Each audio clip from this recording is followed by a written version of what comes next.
think it takes some time before it starts. Nope. Okay.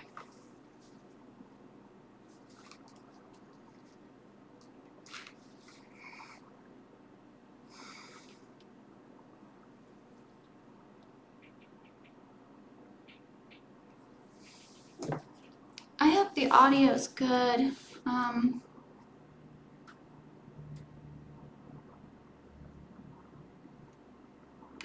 The live stream starts in like actually 67 minutes.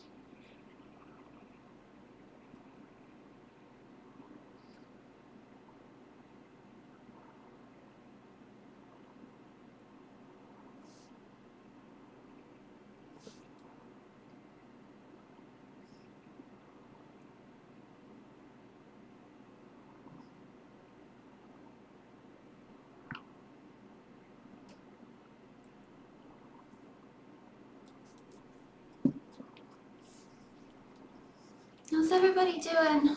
We're just wait. Oh, thank you for the like. We're just waiting for this now. How's the sound, guys? I actually restarted my computer, so we'll see how this goes.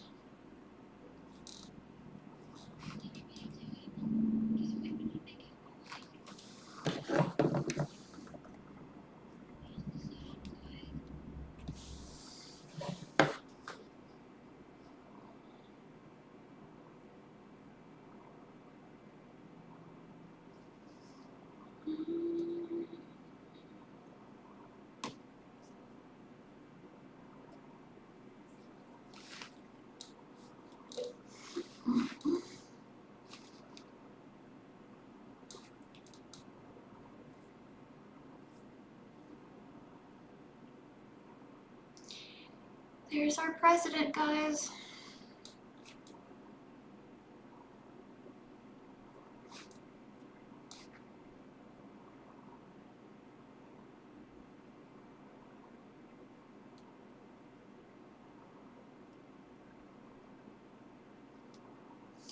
How's everybody's day going so far? Ouch.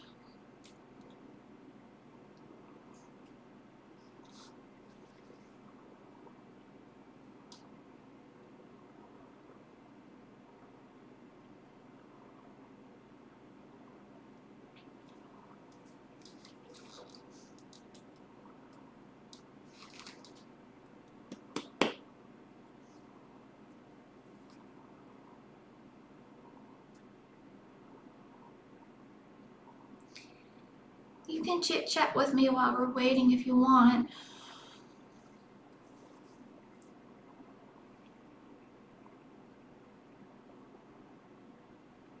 I just wanted to start the stream. So who wants to chat? Trump is doing a speech.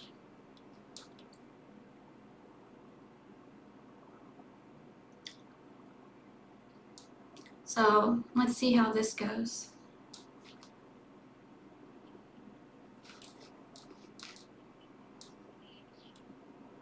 And I also want to take the time, while I'm able to thank every one of you guys for your love and support.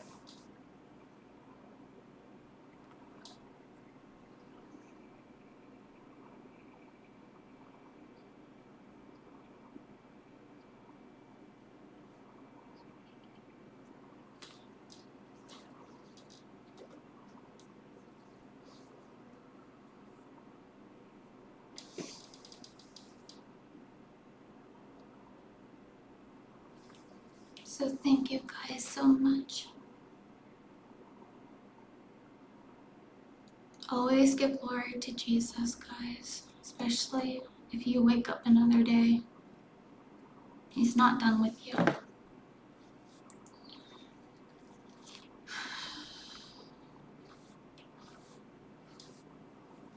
Just please be safe wherever you go, guys.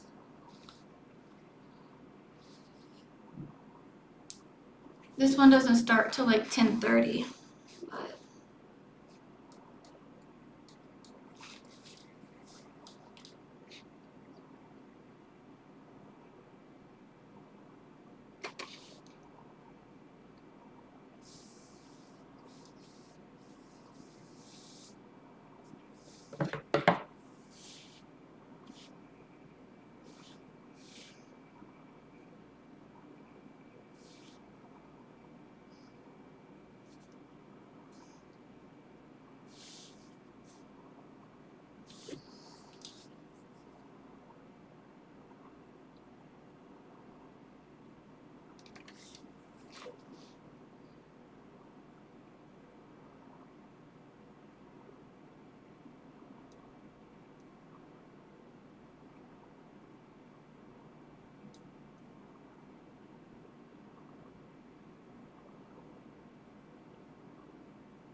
Usually they have a lot of people that comes in to watch. Right now though, everybody's gathering in, so they only have like 70 people waiting.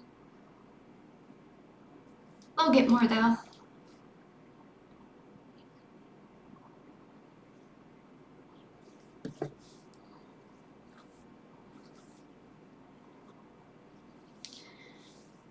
Who's curious what Trump's gonna talk about?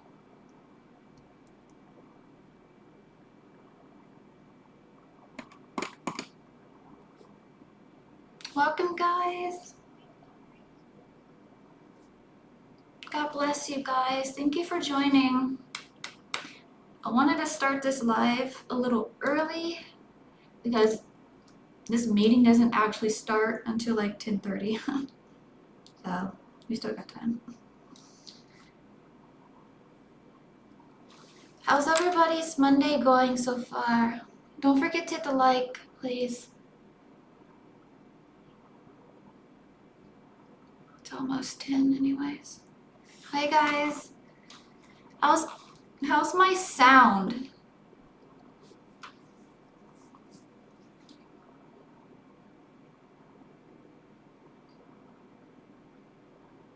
Hopefully my sound's good.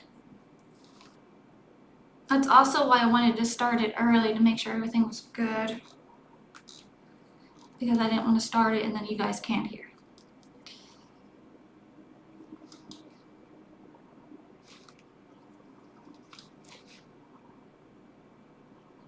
That beats the whole purpose, you know.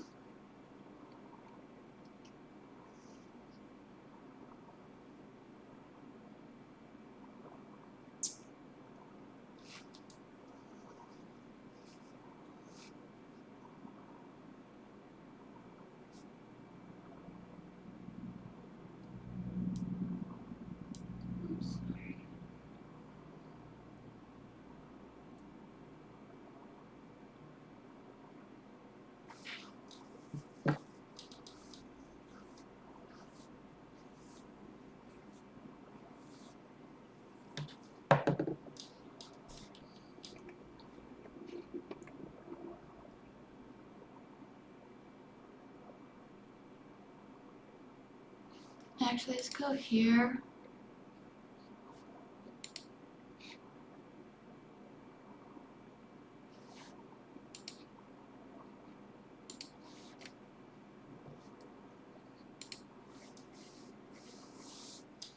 Let's just see what else is on.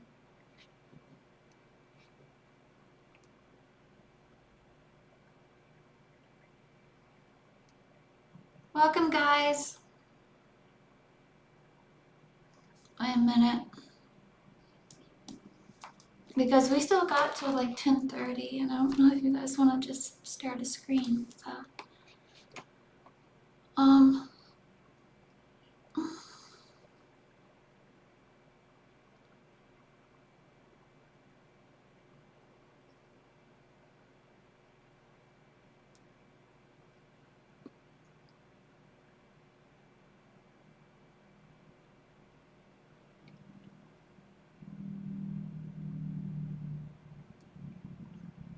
hi.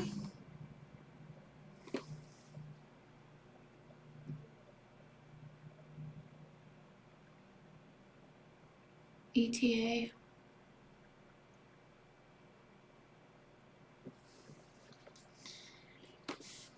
Well, we're honestly just waiting at this point.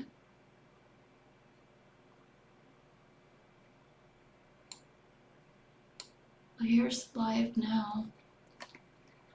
Tell me if you guys can hear this.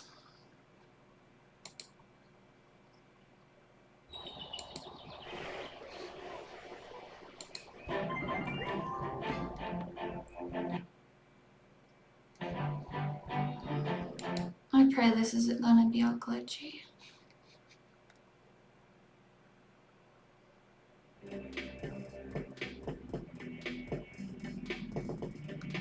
Wow, there's already 2,000 people here.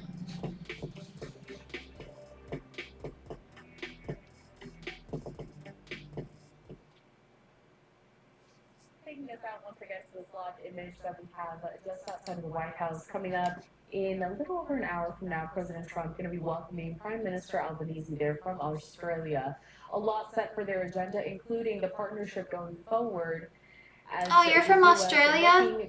Trump's actually going to do a meeting in Australia today. Comes as China it's nice to meet you too. changing its policies when it comes to their exports, on rare earth minerals.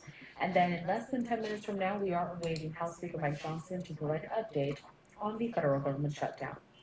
I'd like to thank you all for joining us on this Monday, October 20th. My name is Carla Hava. I want to head back out to some of the comments made just yesterday on Sunday and continuing to focus on the New York City mayoral race. We're going to be hearing from one of the candidates, Andrew Cuomo. He participated in the forum. Again, this was on Sunday. And on the other side, my colleague Stephanie Quinniu will continue the coverage. That you have said yes to all day one actions and yes to meeting with the Metro IAF within 100 days of taking office to report on status of commitment. I don't know just yet. You have 3 minutes. I'm curious too. I would like to remind you of all of the ground rules. Please.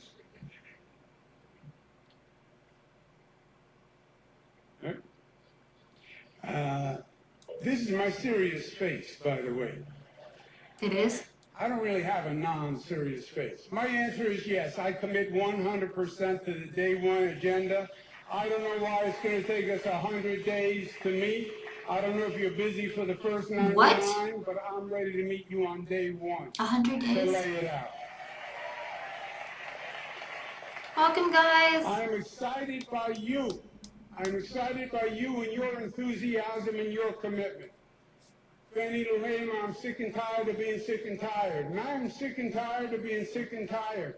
We have a city that has tremendous needs and is not making the progress it can make, needs to make, and must make.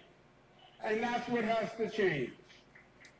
Now, on affordable housing, and it's something I spent all my life doing. I started building affordable housing in East New York, Brooklyn, when I was 20 years old. Housing is the simplest thing to build. We have an affordability crisis because we have a supply problem. We have a 1% vacancy rate. 4 years ago, it was 4.5%. When you have no supply, the landlord can charge whatever he wants. We have to build more housing. Thank you for the like. 500,000 units. We need them quickly. Number two, we have to build the housing and stop the gentrification that is moving people out of their neighborhoods that they have lived in all their life. We are destroying historically black and brown communities because people can no longer afford to live in the community that they were raised. And when we build, there has to be a community preference for people to have those units. NYCHA, that we are still talking about lead paint in NYCHA, that we first learned the dangers of 60, 70 years ago. And we're still dealing with lead paint is a tragedy and a travesty and a social injustice. That we're still fighting about basic renovations. We have the government's been shut down for 19 days now. More done faster, period. And we can and we must. We also have too many failing it's not public schools glitching on your guys' end, is it? And too many of those failing schools are in the poor, black, and brown communities. And I literally restarted my computer because it needed to be updated. And unequal. And even OBS is updated. And it has to stop now. On the mental health centers, we understand now the crisis of mental health. We're slow in responding. Yes, if Dutchess County can do it, New York City can do it, obviously. I don't think we should start with 2 per county. I think we should start with 4 per county. We need you to wrap it up. Okay. Wrapping it up.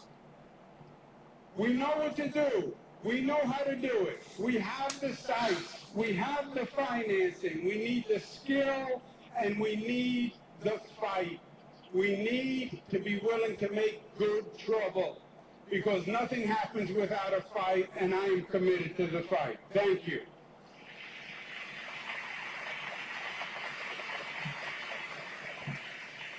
Good afternoon. I'm Hi, Ben Crazy. Thomas, CEO of Queens Community House and co-chair of Queens Power. No, it's Thank you going for your commitment pretty to slow our on day my one action end. items.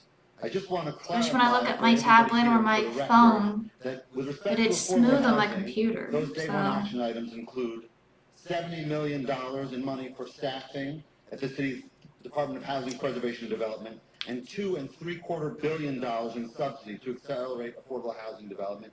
And we expect to see those in the first budget that you as mayor will be releasing in February. Is that what you're confirming? Yes. Short answer, yes. I think And he I will. think we should, You never know we with can Trump. allocate more and secure more. He'll do anything to We're make gonna have to America go through the great, state government bring and back make sure we get jobs, our fair share. and help the because we need American more people. funding for affordable housing, and we have to go to Washington and fight Donald Trump to treat our city with respect and get our fair share of funding. We contribute more tax dollars than any other state. Thank We you. want our fair funding back. Thank you. And our affordable housing agenda is about Did it staffing freeze on your guys' subsidy end? sites. We've identified 2 I don't know city-owned why it's sites doing which are that. essential to this agenda. Last night it worked You heard about the smoothly. Aqueduct site, 26 acres of city-owned land. And we also have the Flushing Airport site. Are you committing to dedicate the Aqueduct site and to withdrawing the Flushing Airport RFP award that was released over the summer and re-releasing it, committed those 20 acres to 100% affordable housing? Flushing Airport, yes. On the 26 acres at Aqueduct, I think we're asking for too little. You have 172 acres that Resorts owns, abutting those 26. If they want to build a casino, they need to give us some of those 172 acres to add to the 26 We'll always acres pray about if it. they want to build a casino in New York City. Thank you. Metro IF? I heard a yes. Our housing plan calls for staffing, subsidy, and sites. And that was a yes to all 3 aspects of the plan. It's because of the work that we have done together to build our power that we've gotten to this point. Thank you, Mr. Cuomo. Thank you, Metro IF.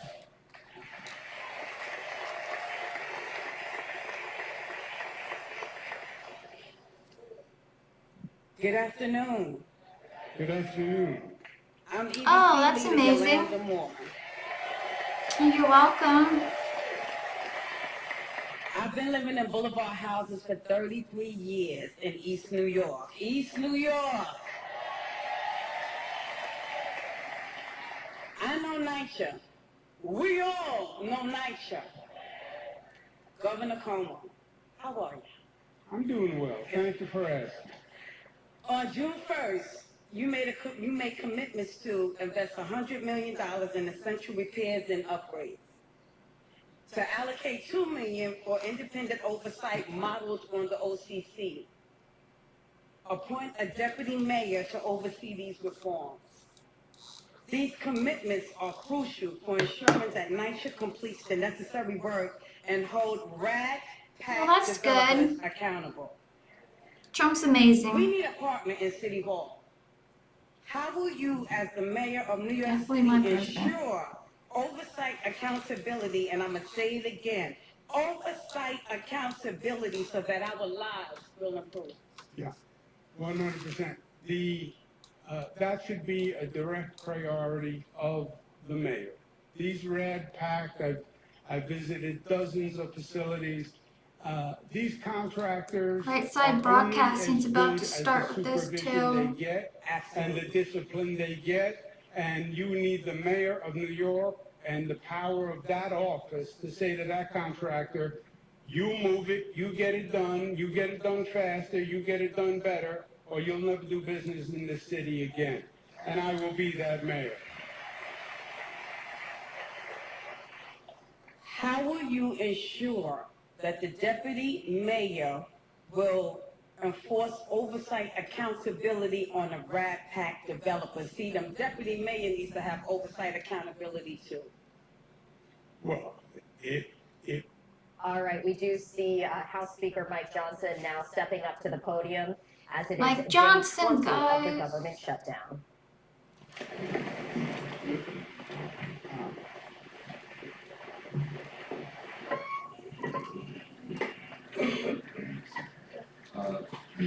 Good morning to everybody. Thank you for being here this morning.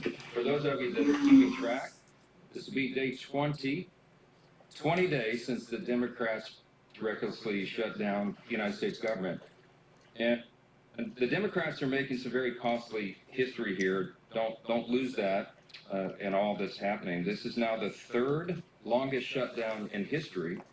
And when you look at it carefully, it is now already the longest full shutdown of all time.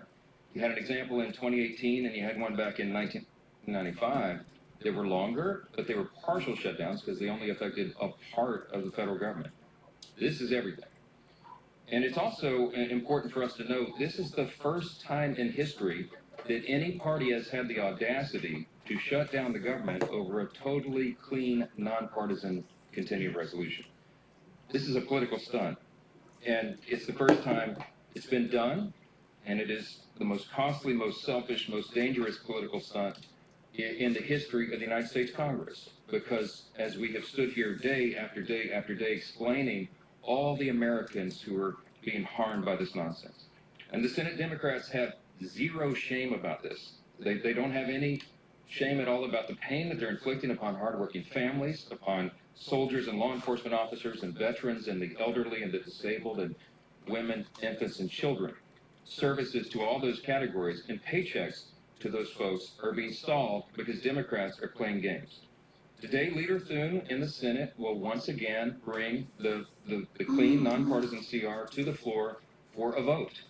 They will have Welcome, another guys. chance. Democrats will have their 12th opportunity to pass the bill. It is the same bill that they themselves supported just 7 months ago. And Chuck Schumer gave impassioned speeches on the floor about how it was the only option. And don't forget, they did it 13 times under the Biden administration. Very similar measures, but not now. Something's changed. Over the weekend, we saw what it was all about. The Democrats made crystal clear that this is about politics. The politics were on full display. The politics, the spectacle, is what the mobs, the crowds, the rallies this week were all about. It was quite ironic, though. The irony was very glaring. They called it the No Kings Rally. But the great irony, of course, that we pointed out over and over was if President Trump was a king, the government would be open. If President Trump was a king, he would have closed the national parks. He's and our the national president. He's mall, not a king. so they couldn't have had the rally Don't get it out here. twisted. By the way, that's what President Obama did during the Our shutdown Lord in and Savior is 2013. King of Closed all Kings the and Lord parks of in the National Lords. Mall. Not Trump. Here in Washington, you had Senators Bernie Sanders and Don't Chris get it Murphy twisted. and Cory Booker and others marching in the streets. Now, these are the same He's a good senators president. who voted over and over to shut down the legislative branch and hand the reins to President Trump. They're decrying the situation that they themselves created. This has always been about the spectacle. Chuck Schumer himself joined the spectacle in New York City. And it's interesting to note his activities there. He was standing side by side some of the most radical groups that maybe ever assembled on U.S. soil. They openly advertised as co-sponsors of the event in New York City. The Communist Party USA, the Democrat Socialist of America, the Freedom Socialist Party, the Young Communist League of New York, many others. Do we need any further evidence? They're not hiding this. They're out in the open. They're not shy about it. Because this is the core constituency of the modern Democratic Party. These are objective facts. Look at what's happening. Open your eyes. It is exactly why Chuck Schumer is pandering in this whole charade. We've explained from the very beginning, this shutdown is about one thing and one thing alone: Chuck Schumer's political survival. Now, I noted on Friday, the lead organizer of the rallies this weekend issued an open threat to Democrats. Quote, "The cavalry is coming in on October 18th, and they're either going to be celebrating with you, or they're going to be calling for new leadership." Now that's a direct threat to Chuck Schumer, and he heard the message. And so did Hakeem Jeffries in the House. And that's why neither of them were here doing their jobs. Instead, they were out in New York and California. They were catering to the same radical base that is just days away from This is electing an open ridiculous. Marxist as mayor of New York City. And now that Chuck Schumer has had his spectacle, he's had his big protest against America, this is our plea. We're asking, and I think everybody in this room and everybody watching, listening to our voices this morning should be hoping that he is finally now ready to go to work and end this shutdown and stop inflicting pain on the American people. Republicans have been working. We are ready. We've been doing this. It's been over a month now. We passed our responsible short-term solution to keep the government open while we just simply finish our work to fund the government openly and transparently, and Republicans are completely united on that front. On the other side, Democrats can't even agree amongst themselves. No, You've they got cannot. different subgroups among them. You've got a few reasonable Democrats who know shutdowns hurt the people, and they've already voted for our bill. They want to keep the government open. Then you've got others desperate to prop up the failures of Obamacare with no reforms whatsoever to make the program more affordable. That's what we're fighting for. And you've got AOC calling for her own negotiations on live TV. And you've got Chuck Schumer and Hakeem Jeffries still unable to articulate what it is they need to reopen the government. It illustrates the point once again. This was never about a solution. It was about creating an issue. Now that Democrats have had their protest and publicity stunts, I just pray that they come to their senses and end this shutdown and reopen the government this week. I pray so too. Republicans are waiting. The American people are waiting. And we are ready to act. As evidence of just how united Republicans are in this fight, I've asked two of our prominent leaders in the House Republican Conference. I've got House Freedom Caucus Chairman Andy Harris. Dr. Harris is also an appropriator. And House Freedom Caucus Policy Chair Chip Roy of Texas. I'll turn it over to Dr. Harris first. Thank you very much, Mr. Speaker. Earlier this month, the House Freedom Caucus made history by hosting our first press call held with the Speaker. And today we're doing it again, standing shoulder to shoulder at a full leadership press conference as part of the united Republican front against this Democrat-led shutdown. On the Sunday morning shows yesterday, the Democrats tried once again, unconvincingly, to say that they are not to be blamed for the shutdown. But the reason that the government remains shut down is becoming crystal clear to Americans. It's because Senate Democrats have chosen to pander to their radical base instead of doing their job for the American people.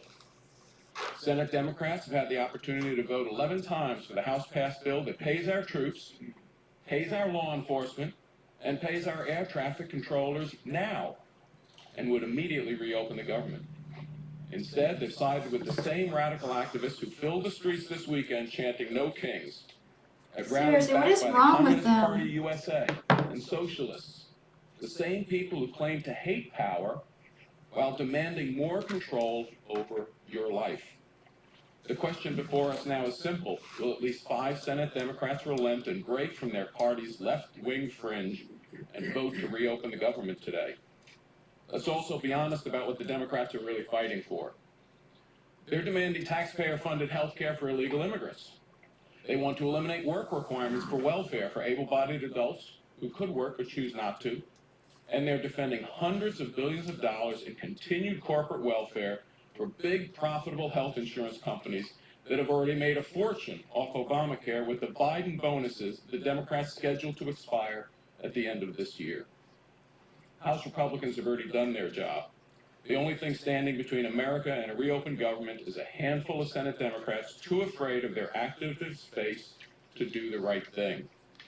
But it's time for those 5 Senate Democrats to show some courage, stand against their leadership, but with hard-working Americans, and vote to reopen the government. I want to close by thanking Speaker Johnson for his leadership in standing firm against the radical left's unreasonable demands and for standing with the American people. God bless Thank you. you, and then I'll turn this over to Congressman Chip Roy. Thanks, Andy, and I want to thank the Speaker and the leadership team and the President for their leadership during these last several weeks.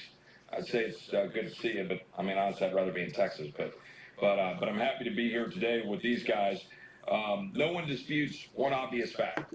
It is Democrats who have chosen not to fund government. We at least establish that truth, right? It is in fact the truth. And the question is why?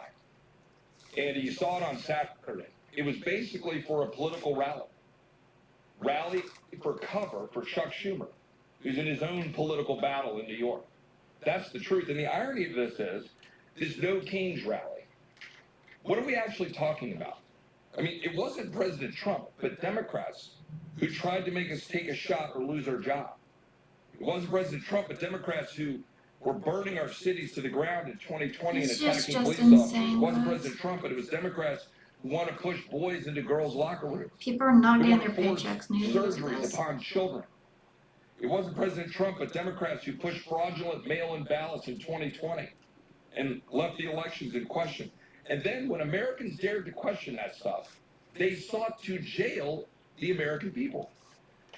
They weaponized the government against the American people. And now they want to turn around and say they're going to have a No Kings rally? This is the dying breath of a bankrupt party, in my humble opinion. Welcome, All guys. too happy to shut down the government and then have Thank a you for tuning Chicago in. teacher, a Chicago teacher, Please like the video walk around and subscribe with if you this symbol haven't. against her neck. Somebody tell me how that's And you can appropriate. chat with me. Where are the Democrats that are crying out about how horrific that was? And by the way, where are the Democrats who are calling out the Attorney General in Virginia for calling on the death of children of a political opponent? Where is Abigail Spanberger, one of our former colleagues running for governor of Virginia?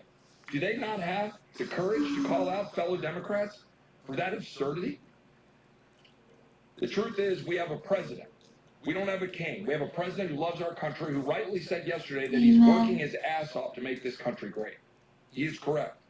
Brokering peace deals in the Middle East, rebuilding our military, rooting out DEI and critical race theory, declaring cartels as terrorist organizations, focusing on Antifa, defunding the World Health Organization, getting us out of UNRWA, making sure that we target the Southern Poverty Law Center, who are, going after people like our friends at the Family Research Council, or ultimately Charlie Kirk. Securing the border, passing the Lake and Riley Act. These are the things the American people want us to do, not shutting down the government for political rallies. And the truth is, the Marxists, the radicals, and the Islamists, the Democratic Party promoted this weekend, they cannot handle the truth. The truth is that there is a king, and that king is Jesus. Amen. And the president has been willing to say it, his administration has been willing to say it, and Charlie Kirk was willing to say it, and he got killed for it. Democrats are using this ridiculous political exercise to hold hostage the government of the American people, pretending it's King about of Kings. Meanwhile, it is Democrats who've been holding the American people hostage to an unconscionably broken healthcare system that they themselves created. We're saying no more.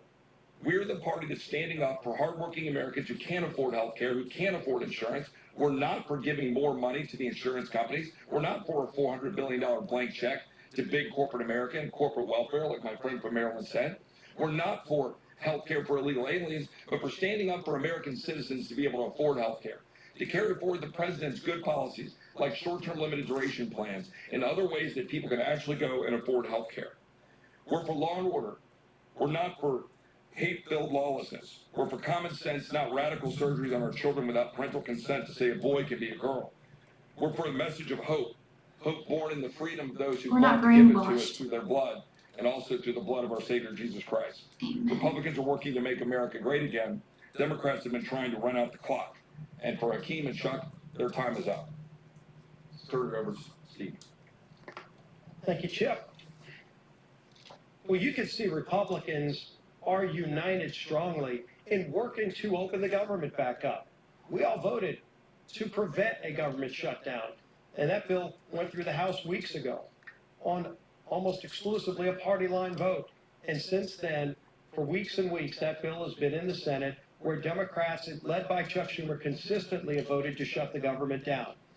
And we've said all this is about is Chuck Schumer trying to appease his most radical base, the most far-left elements of the Democrat Party, the people who have taken over the Democrat Party. Frankly, they've held Chuck Schumer hostage, and so now Chuck Schumer is holding the American people hostage. And this weekend, we got to see on display what that Hate America rally we've been talking about was really all about. You could see some of the signs. These are just a few. But over and over again, you could see signs like 8647. I think everybody knows what that's about. Multiple signs like that advocating for the death of our president. And where are the Chuck Schumers of the world Welcome, guys. calling that out. They didn't call it out. They actually went and celebrated with those people that are advocating for the murder of President Trump and other Republicans. It's insanity. Yet that's where the Democrat Party in Washington has gone. Most Democrats around the country don't buy into that far left radical socialist base that Chuck Schumer's catering to. And that's why so many are walking away from that party. But in the meantime, that's who is controlling the Democrat Party here in the United States Senate and in Congress. And that's why we continue Thank you for to tuning in, be at this guys. stalemate. What's Not your because thoughts there's on some this? ability for us to come together and find a common ground. We've been trying. We had a provision in the working families tax cut that would have lowered premiums for families, healthcare premiums, by 11%. It was scored by the Congressional Budget Office to do that. 11% reduction in premiums for families. And you might ask, well, why is that not law of the land? Because it passed the House. But when it got over to the Senate, it was Senate Democrats who went to the parliamentarian and fought to get that provision removed because they don't care about lowering premiums for families. They really don't, and they showed it over and over again. What do they care about? They care about catering to the most radical elements of their base. You could see the sponsors, and it's been mentioned before, the Communist Party of America, the Socialist Party. Well, that's who's taken over the Democrat Party. It's not who America is. America is not a socialist nation. It's surely not a communist nation. But the Democrat Party here in Washington is trying to pull the country down that rat hole. We've seen it over and over again. That experiment's been tried time and time again, and you can go look at the scrap heap of history to see other countries where it's failed. Why won't they go protest over in those countries and just be a part of those countries where it's already failed? But they come here and they lie about our president. They call him a king, where ironically, they're also advocating for the death of that democratically elected president. And so you've got to see it all on full display. And hopefully that's what Chuck Schumer needed to go through to show them that he's still keeping the government shut down to appease that group. But now that rally is over. And the pain that he has inflicted on American families continues. It's time for Chuck Schumer to end the pain he's inflicting on millions of American families. And finally, vote. Just 5 Senate Democrats need to come together to vote to open this government back up again. We still have big differences, and we'll be negotiating our differences in the weeks ahead. But it's time he releases the American people from this crazy experiment. With that, bring up our whip. Tom Everett.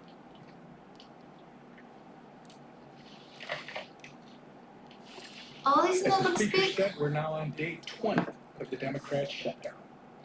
For everyone tuning in, here's a quick review of everything that's happened in the last 3 weeks. Republicans did our jobs. We passed a clean, nonpartisan government funding bill that Democrats supported just 6 months ago and passed 13 times under the Biden administration. 11 times now, Democrats have refused to pass our clean CR, shutting the government down in the process and forcing Americans to pay the price.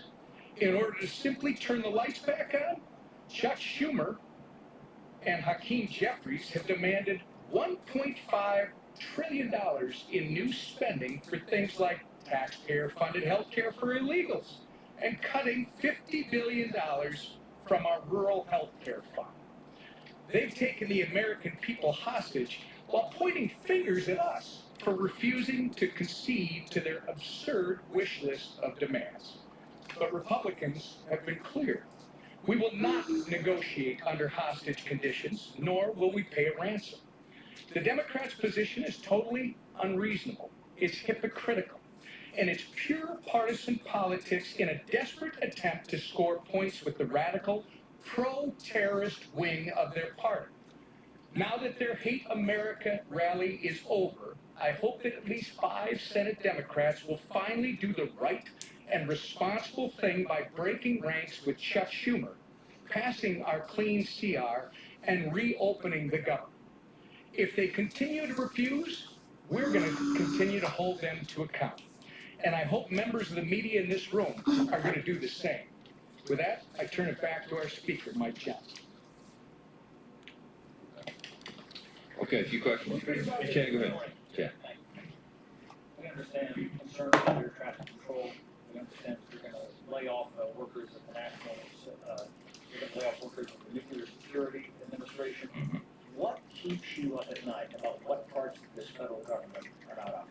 Well, those are two good examples. The question is, when the administration is required to triage federal spending, they have to look and evaluate what are the most essential and what are the less essential functions of the federal government. And they look at policy, personnel, and all these offices. But the things that concern me the most are TSA, for example. I mean, you're right. We are shorthanded already with air traffic controllers, with TSA agents, keeping the airports safe and our flights safe.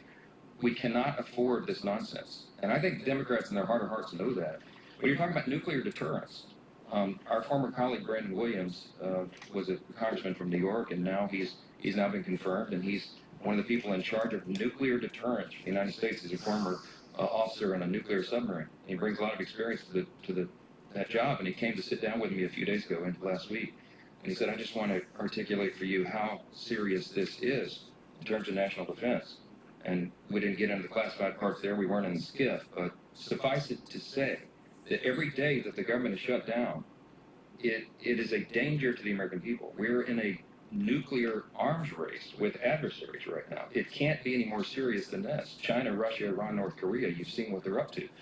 America is the last great superpower on the planet, but we have to maintain that status. And if we get behind on funding or personnel or any of these projects that we're involved in that are at a level that we can't talk about in here, it's very serious. So you have every function of the federal government that is being adversely affected. Of course, it's the troops. We got the troops paid, thankfully, the middle of this month, because the president did heroic work. They found money within DOD that they could use on a temporary basis. But that money is going to be exhausted.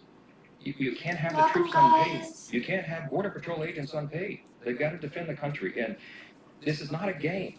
And that's why you see us so frustrated up here every day.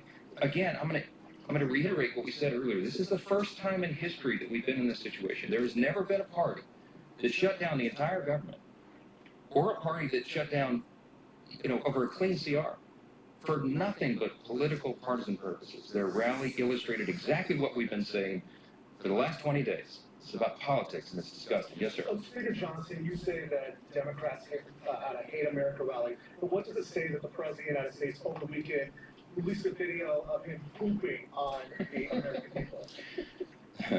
The president uses social media to make the point. You can argue he's probably the most effective person who's ever used social media for that. He is using satire to make a point. He is not calling for the murder of his political opponents, and that's what these people are doing. I mean, they're in one of these photos. I think there's a picture of the president hanging in effigy by a noose on one of these, the one on the far end. I mean, it's unconscionable. Look, America is built on the idea of free speech. You have the right to protest. Of course, we jealously guard that. I mean, Chip and I are attorneys. We've defended that right in the courts. But what they're doing right now is different. They are trying to incite violence. It's not funny. You don't mock a president who has already had 2 failed assassination attempts on his life. Exactly. You don't mock that. You don't laugh about the that. The idea that communists would be supporting this is unconscionable. It's disgusting. Look, Heartless. when we get tours of the House chamber, and we bring in constituents, and we point out all the historical facts and images around the building, I always start with "In God We Trust," which of course is right above the rostrum of the speaker's podium. And if you look in the visitor's guide to the House chamber, it says on page 14, when was that put there? Well, it's put there in the early 60s, 1961, as I recall. And it says in the guide that it was put there. Congress voted to put that there as a rebuke to the Cold War era Soviets. Welcome, Why? guys. It's because their philosophy, that's what it says. A rebuke to their philosophy. Their philosophy was Marxism. Marxism begins with the premise that there is no God. It is antithetical to who we are as Americans. The Declaration of Independence says we're created by God and He's the one that gave us our rights. It is in God whom we trust. That is the national motto. That's what America's built on. What those people are advocating for is at its essence un-American. And when they go the next step and they call for violence on political officials in an environment that is already a heightened threat environment, it's dangerous stuff. They had the right to do it. Congratulations, they didn't burn any buildings down. That's a big achievement for the left to have some kind of gathering where they don't have a looting and riots and burn a building down. There was, I think, some in Portland. They threw bottles and bricks and stuff at the ICE facility because that's what they do for fun now out there. They had a free speech event. Congratulations. But you need to look past that and look at what it is they're advocating for openly, and it's really scary stuff. Yes, ma'am. Second row. Yes, ma'am. Mr. Speaker, I was actually pointing to her. I don't think you've asked a question before. Go ahead. hi, Oriana with hers. Arizona Attorney General Ms. Mays said over the weekend she plans to file a lawsuit against you for not wearing any kind. Have you or your office spoken to her in the last couple of days about that, and what's your response to that? Oh, my goodness. Okay, yes. So yet another Democrat politician from Arizona is trying to get national publicity. So now it's the state AG who's going to sue me because Grijalva is not yet sworn in. Let me go through this again for you, and I have some updates. First of all, following the Pelosi precedent, I was on some of the... We're waiting on Trump to get here. Because this is all they have to talk about right now. He's probably already arrived, was but... elected under very similar circumstances to fill the seat of her deceased husband, who passed away tragically by COVID. Nancy Pelosi, Speaker Pelosi at the time, took 25 days to administer the oath of office to her. It wasn't just Julia. The Pelosi precedent extends even further because when Pat Ryan and Joe Sempolinski were elected during an August recess, they waited 21 days to administer the oath to those two rep-elects because they were not in session. We are not in legislative session. The chronology is important. Rep. Grijalva won her race in, I think it was the last week of September, after we had already gone out of session. So I will administer the oath to her, I hope on the first day we come back, legislative session. I'm willing and anxious to do that. In the meantime, instead of doing TikTok videos, she should be serving her constituents. She could be taking their calls. She can be directing them, trying to help them through the crisis that the Democrats have created by shutting down the government. Oh, and by the way, I also did find out this little tidbit that should be interesting to you. When a rep-elect comes in on a special election in particular, it is up to the leaders of her party, his or her party in the House, to give them guidance and direction. One of the first things they do is reach out to what we do, is reach out, majority leader, or reaches out to the rep-elect and says, hey, welcome, congratulations. Here's all the things you need to do. Here's the office of the chief administrative officer of the House, and they will help you get all of your computers set up and your passwords and all the rest. That call was apparently never made by Rep. Grijalva, and I don't know if the Democrat leader's office didn't inform her of that. But I found out this morning that the person who runs that office in the chief administrative office is on furlough because they voted to shut the government down. And so that person didn't reach out affirmatively, but now it's been sorted out, and I'm told they're going to her office today because she made a TikTok video saying that she couldn't use her computers. Well, she'll be able to use her computers now. Okay, she has 16 staffers. They need to be taking calls, and they need to be helping their constituents, just as Republicans are out in their districts right now, helping them navigate the chaos that is created by Democrats who are playing political games. Yes, next question. Yes, Are we not fast approaching the point where this CR doesn't buy you time for appropriations? Well, I would defer to my appropriator buddy up here, but here's the thing. The appropriators have been doing great work. They're continuing to work. Even during the shutdown, they're working individually and on their subcommittees and among themselves and even across the aisle to get the next batch of appropriation bills ready for passage. Is the time eroding quickly? Yes. Is it dangerous for them to shut the government down right now? Yes. We're listening here to House Speaker Mike Johnson as he's answering questions from the media. However, as you can see now live, Secretary Noem now giving an update on ICE operations. Wonderful to be with all of you today and give you an update of not just what work that President Trump is conducting across the country to make families and their communities safer, but also what this office in particular has focused on, the results that they have delivered, but then also what the state of Florida and the partnerships that they have brought to the federal government as far as incarcerating criminal, illegal aliens and bringing them to justice. Today marks 9 months since President Trump has been in office. and since he began his work to restore American safety for our families that live here. What he has accomplished for the American people is nothing short of extraordinary. We appreciate what he has done to make us safe again, to secure our borders, and to make sure that he's protecting our people. Since January, the Department of Homeland Security has arrested over 480,000 criminal illegal aliens. 70% of those individuals have criminal charges against them or have been convicted of those criminal charges. Across the country, we're making communities safer so that families can thrive and they can prosper and they can enjoy the kind of freedom that this country was established to provide. Unfortunately, many times we see the news distorting the truth and not bringing the real facts of the stories to the American people, and that is one of the reasons why we're here today, is to make sure that we're focused on what this office has done, our HSI officers, our ICE officers, the criminals that they've taken off the streets here in this city and also this state, and what we can do to get many of these items like you see on the table in front of me out of our communities. You see in front of us illegal rifles, handguns, you see drugs that have been taken off of our streets that are saving the lives of Americans every single day. I want to speak directly to the American people today and remind them and recall the fact that we are focused on the worst of the worst, bringing these individuals to justice. We're not going to let individuals terrorize our streets anymore, and we're not going to let them make victims out of families that live in this country. Nope. I'll give you some examples of individuals that were brought to justice here in Sarasota and in this area. The first one I'll talk about is a convicted murderer whose name is Eric Carlos Artiles Ramos, an illegal alien who was from Cuba. He had a prior removal order in 2008, and now because of the work of this office, he is off the streets. He was also previously convicted of kidnapping and carjacking.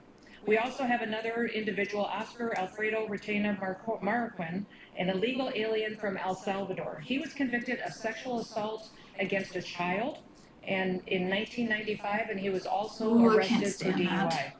He has been deported twice before, in 1999 and in 2019. Reentry after deportation, I'll remind all of you, is a felony.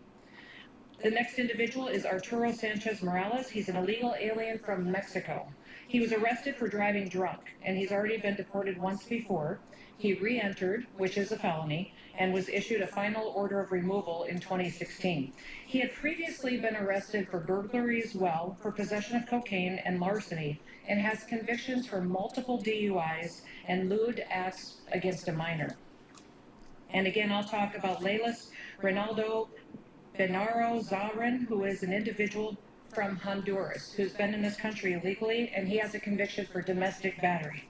He'd been deported twice before, in 2011 and in 2017. 2 times. These individuals are just a handful of people that have been in this country creating victims out of American citizens that now those families do no longer have to worry about. Not only have they been brought into and incarcerated, but they're going to be brought to justice and pay for the crimes that they've committed. Good. Every single day, our law enforcement officers put their lives at risk to protect the American people. Every single day, they get up and they go do their jobs to make sure that American families can live the lives that they've dreamed of since they were young. The left's anti-cop rhetoric has led to 1,000% increase in violence against our law enforcement officers.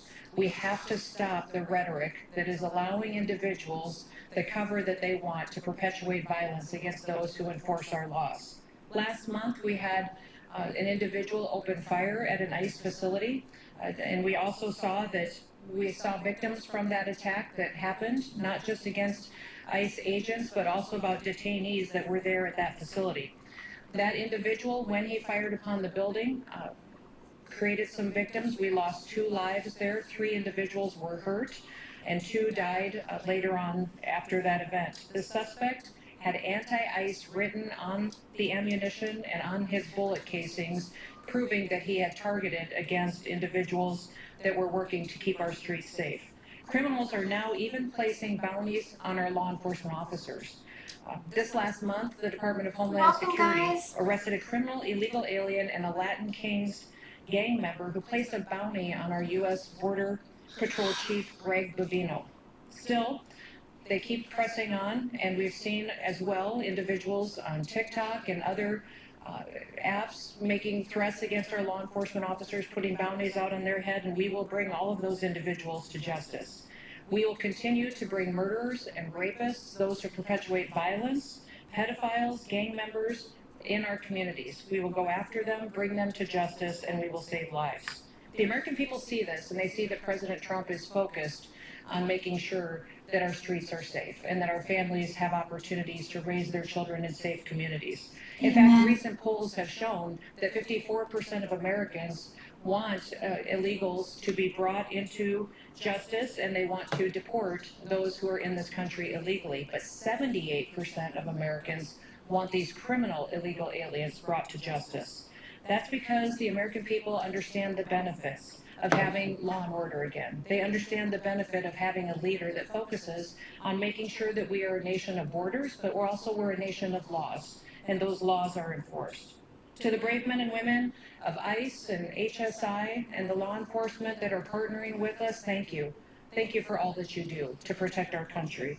Thank you for risking your lives for the American people and being willing to go out and stand for what is right, stand for law and order. And the American people are extremely grateful for that. To everyone else out there, I would ask you to please thank a law enforcement officer if you see them today. Cook them a meal for their families, support them, give them a word of encouragement. It's been 9 months since President Trump has been in office, and he's made an incredible difference for the American people. Let's make sure that those individuals who go out every single day and keep our streets safe, that they get the opportunity to be thanked for that as well.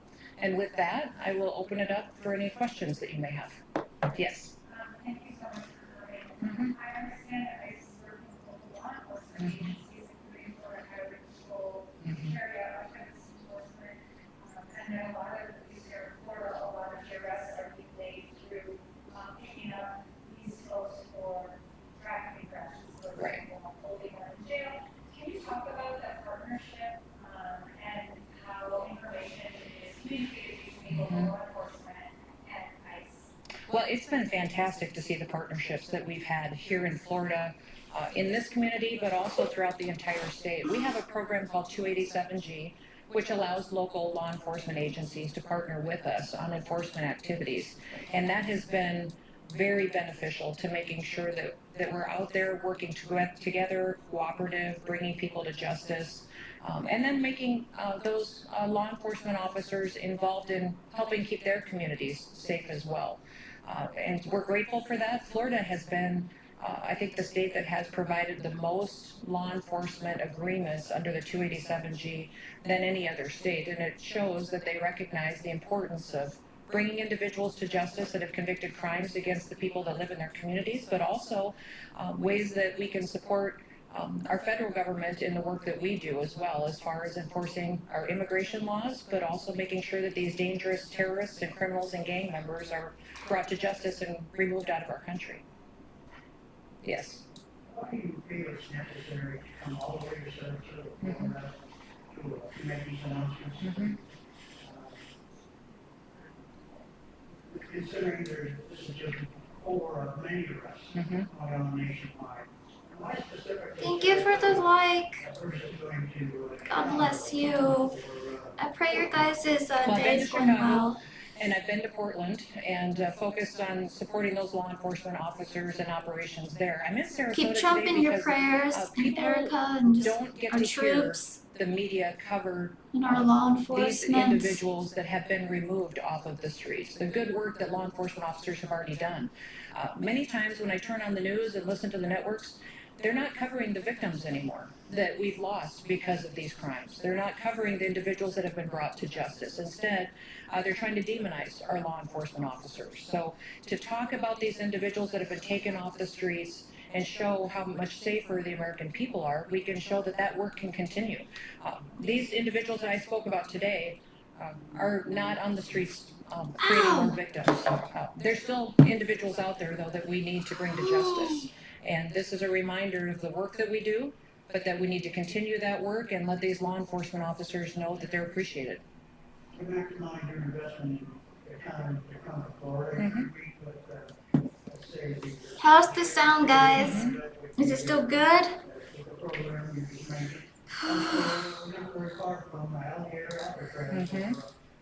deportation depot. Mhm. Are you possibly listening there?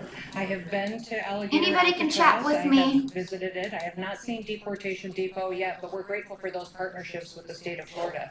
That has helped us with detainment centers that will allow us to host these individuals until their due process is finished and they can be removed from our country. So we're grateful for that. In fact, Alligator Alcatraz was the first project that we had with the state as far as putting together these beds, and we've had several other states now that have shared these agreements with us as well. So in Indiana, Nebraska, other states that have partnered, and will continue to do that because it's more efficient for the taxpayers, but it also meets the needs that we have So for bed pretty space much until individuals can be removed. the government decided to shut down over something stupid. Received some criticism about the recent purchase of two business jets from agriculture. That is just ridiculous. Going to the Coast Guard, from your departments. It was stated by the two representatives. The American people are not getting paid. Talking about this, they said that your frequent appearances at ongoing operations. Easy! Hi! Resources to focus on your security. Nice to see you again. Your comments on that. These aircraft are Coast Guard aircraft to replace 25-year-old airplanes that are necessary for the mission of the Coast Guard. Congress appropriated the dollars and paid for them in the big beautiful bill, and we're grateful that we're able to move forward and make sure that Force Design 2028 for the Coast Guard is mission fulfilled, and they can continue to serve our country, not just in a search and rescue mission, but also cooperating with our Department of War. And they're helping us in incredible ways with drug interdiction and bringing these cartels to justice as well. We'll see Trump here soon. I'm assuming he is in Australia right now. I don't know if he landed. You're saying that working families are afraid to go out? I think they should be in this country legally. They have no fear whatsoever if they're in this country abiding by our laws. And that is the wonderful thing about America. Everybody is treated equally, and we don't pick and choose who the law applies to and who it doesn't. So individuals have the opportunity every day, if they're here illegally, to go home. Go home to your country and come the right way. If they wait until we detain them and we have to remove them ourselves, they'll never get the chance to come back to America. We gotta make America safe to where we don't have to be scared for our children. Mm-hmm. Mm-hmm.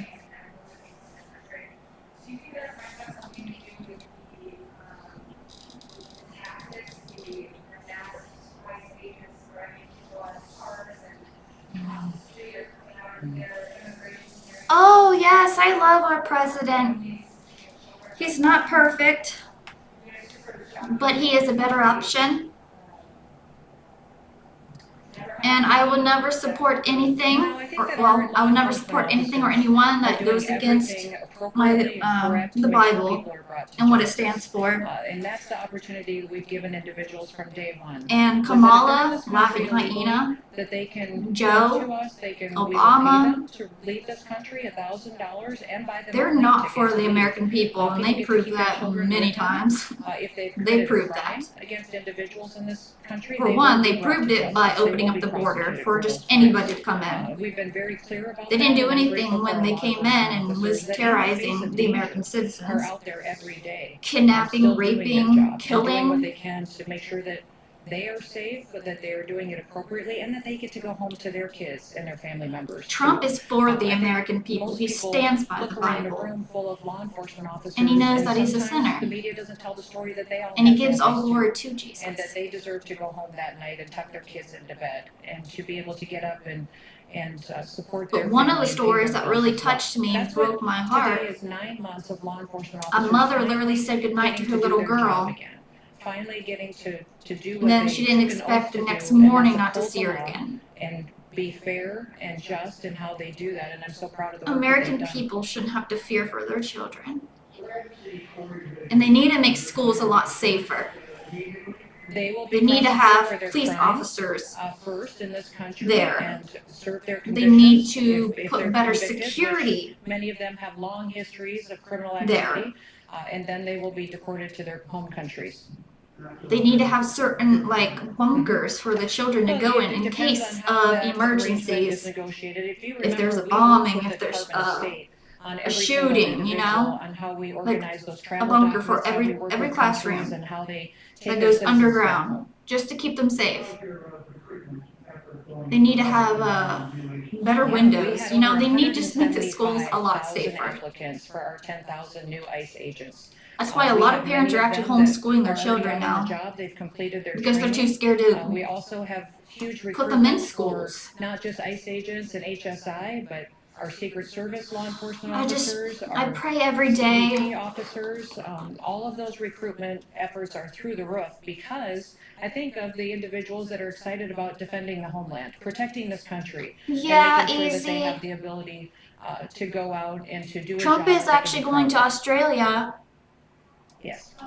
There's been a lot of conversation and talk about And then we're going to hear about the shutdown. We're going to hear a little bit more on Israel. I guess there's still more hostages that they're I didn't know they had them for 2 years. I thought it was just a year. Conducting our law enforcement They've been held for operations just how we 2 always whole have been. years. Exactly how law enforcement does investigations, Oh how my we do goodness. operations. Many of those times, those operations need to be secure, but we have Did not Trump changed get all our the children protocols that on were how kidnapped? we uphold the law and how we bring people to justice based on any kind of policy that's been put in place under this administration. Amen to that. Yes, make America Christian again.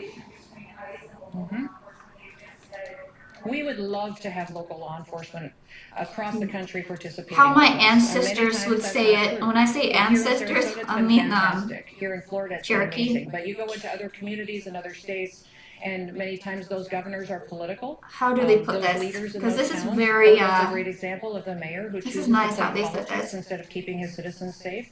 Governor Pritzker in I Illinois was just is putting his saying, people in danger thinking it, every how day it goes, and now I going can't think against it. us and not working with us to We make do sure not that we're detaining individuals who have criminal charges against them or have been convicted We and do then not belong to releasing the them out on the land. streets. We're starting to see better partnership The land out belongs of to us pretty some law much. enforcement officers who recognize that their citizens feel differently than their political leaders.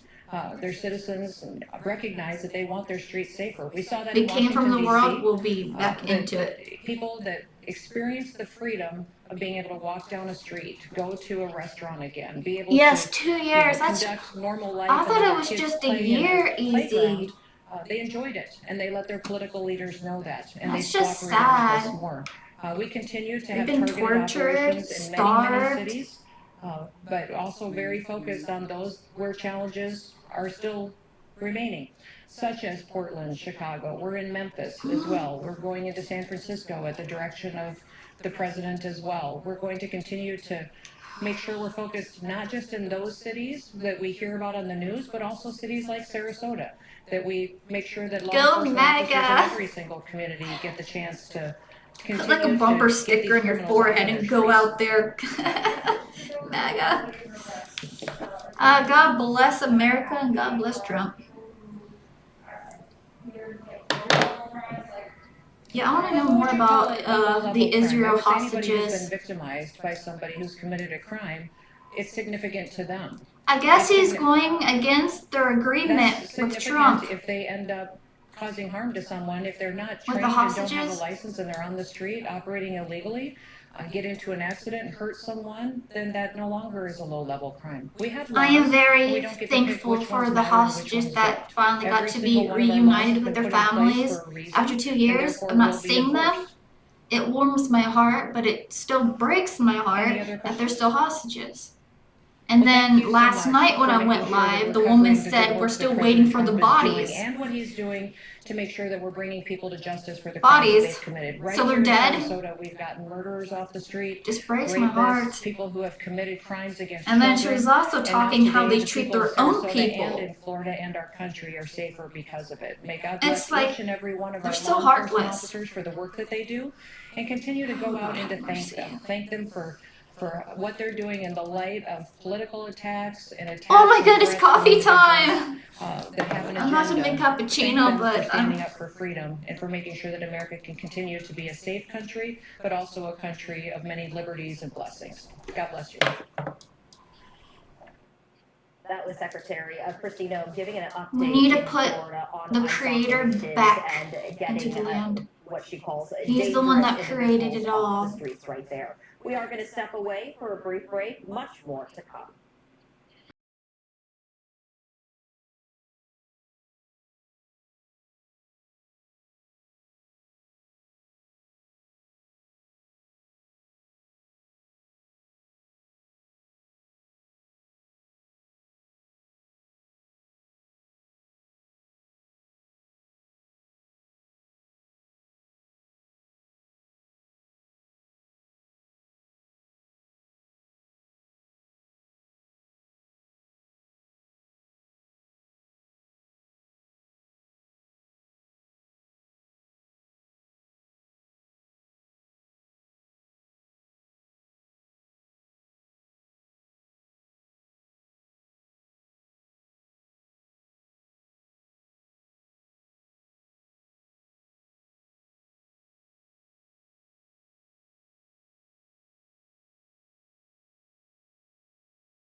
When I was younger, I drank a lot of coffee. Maybe that's why I'm short. You know, have you ever grew up and your parents were like, if you keep drinking my coffee, you're gonna be short. Well, apparently it's true.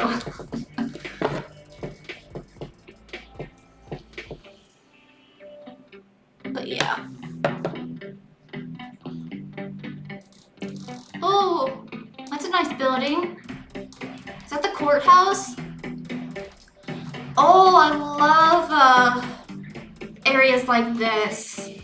It's like a mini waterfall. I love it. I would love to go there. Is that a... Wait, why is it raining?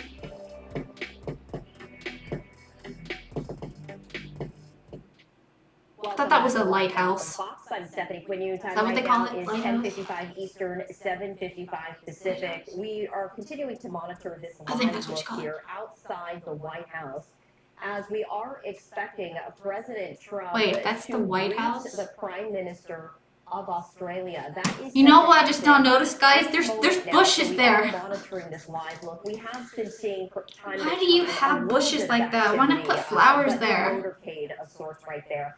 The door that you see in the center of your screen, that is the door where President Put Trump some will roses exit there. That would be and beautiful. greet the Prime Minister Or some of vines Australia before with both flowers. world leaders Something nice. walk back into the White House, after Oh, you're which lucky they I'm not will be there. holding a bilateral meeting, speaking about this meeting between the two. This is going to be the very first time that the Prime Minister of Australia is meeting with President Trump. So we did want to share this with you as we are expecting the arrival of the Prime Minister of Australia to happen. Thank you for the in emoji. just a matter of moments. Yes, In the they got meantime, though, we do bushes have there. a number of other live events that we do want to get to. The next Are one those takes bulletproof us glass? out to New York City, where Better we be see bulletproof New York glass. City mayoral candidate Zoran Mondani at a campaign event. He is right behind. I wonder if they got a President bunker speaking inside the at White podium. House. So we're going to pivot to that and listen in as we do. Am I the only one that thinks like monitor that? the White House shot.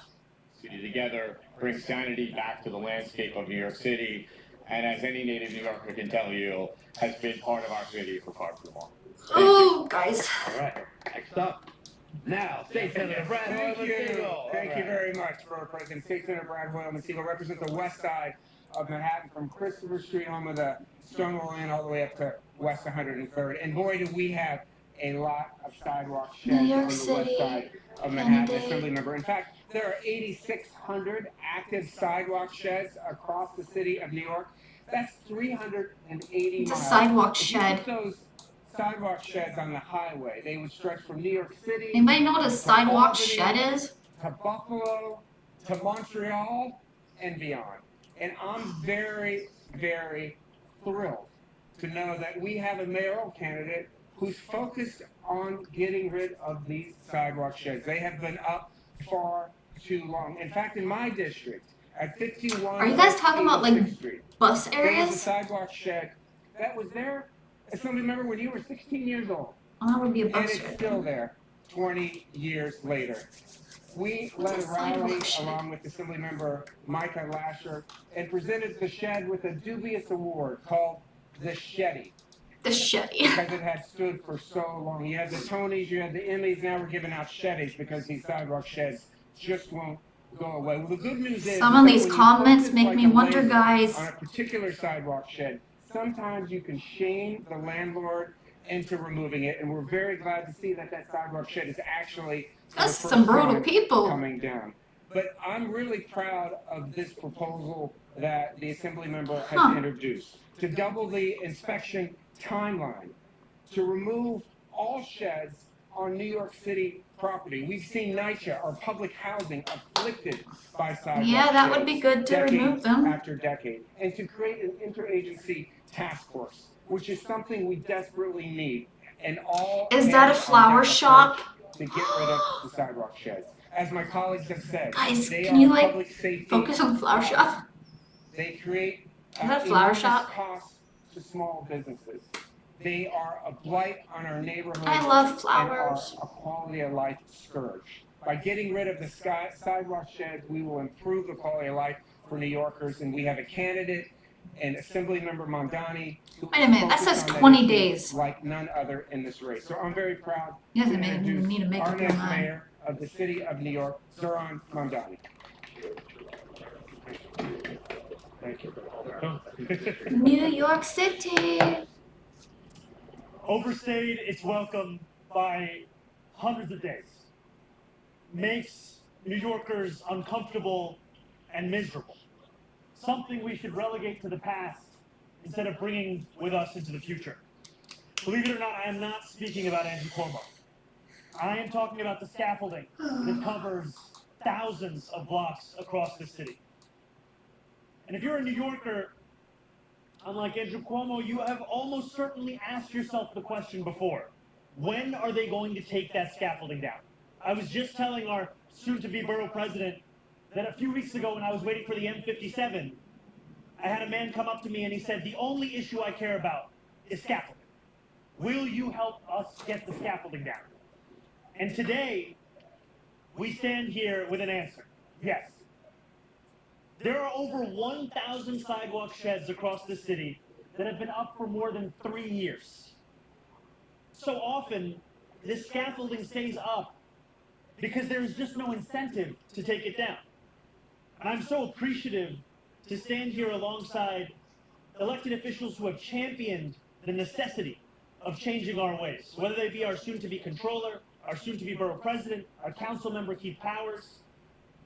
These are some of the faces who have stood up and said that we cannot afford to keep these scaffolds up any longer. Because we know there's no point in keeping them up. Just permanent darkness for New Yorkers as they walk through these streets. It is not just a question of public safety. It is also a question of public excellence. Will we allow ourselves to keep doing things just because that's how we've always done them? Because as we've seen, our concrete jungle has become a jungle gym across these 5 boroughs. And when we are speaking about having a laser focus on transforming New Yorkers' quality of life, we know that we need look no further than taking on scaffolding. Something that is clear, that is straightforward, and something whose time has come. You know, Eric Adams promised New Yorkers that he would remove sheds and proceeded to get rid of fewer than 400 of them, which is less than half of 1% of all scaffolding in New York City. I want to succeed where he failed, and I want to succeed by building on the legislation that Councilmember Powers and Botcher shepherded through to actually bring light back into New Yorkers' lives. And so my administration will lead in a number of ways. The first is that we are going to remove all sheds that have been up longer than 3 years on city property. It is time for the city to show itself as the leader in this fight. There are hundreds of those sidewalk sheds that are within our control as city government that we could actually bring down. It'll be my administration that does so.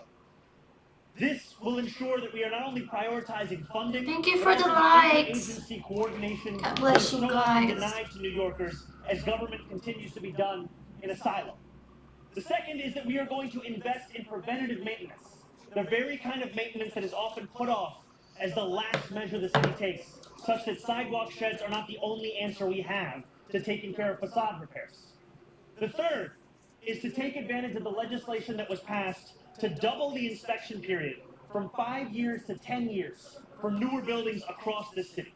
There is no reason that we should continue with the way things have been when we know it does not actually have much of a relationship to the question of safety. And finally, we are going to devise strategies that will reward buildings that get scaffolding down quicker. And I am thankful for State Senator Hoylman Siegel and State Assembly Member Michael Lasher for their work in introducing the Restore Act, which is a compelling proposal that seeks to do just that. With these policies, what we will do is show that the New York of old need not be the New York of new.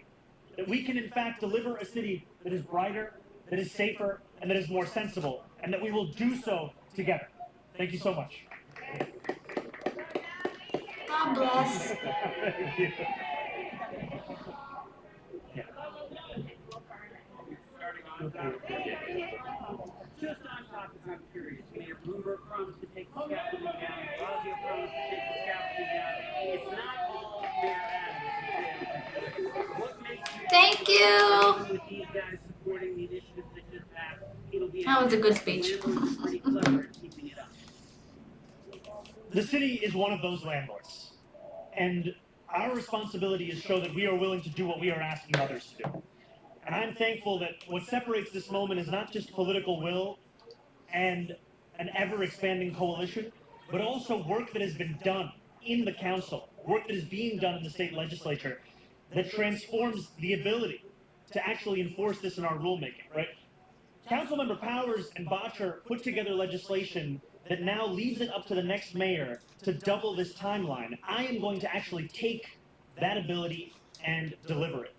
And that is something that has been missing from this mayor, but you're right. This is a long-standing issue, and it's one that's time has actually come. I was just gonna say, the mayor this year signed legislation when it comes to scaffolding. I'm sorry, could you say that one more time? The mayor signed multiple bills this year that will harm scaffolding policy in the city. So how would your administration feel upon what he said? I think he's made a difference. He's made it harder for people to keep up their scaffolding as long, instituted more regulations on it. I mean, how is it that literally will he build upon what he did this year? This is about action. And if you measure the mayor's record in terms of action, you find that he took down fewer than 1% of all scaffolding in New York City.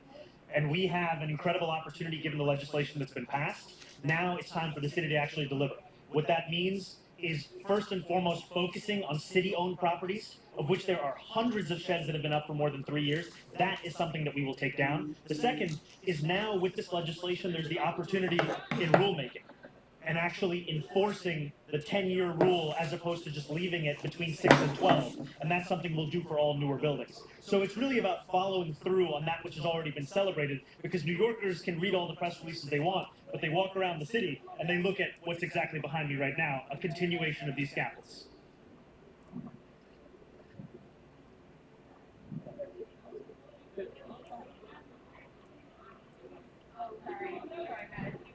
So, sorry, we're just going to finish up the press questions first, and then we'll go. Thank you. Thank you, brother.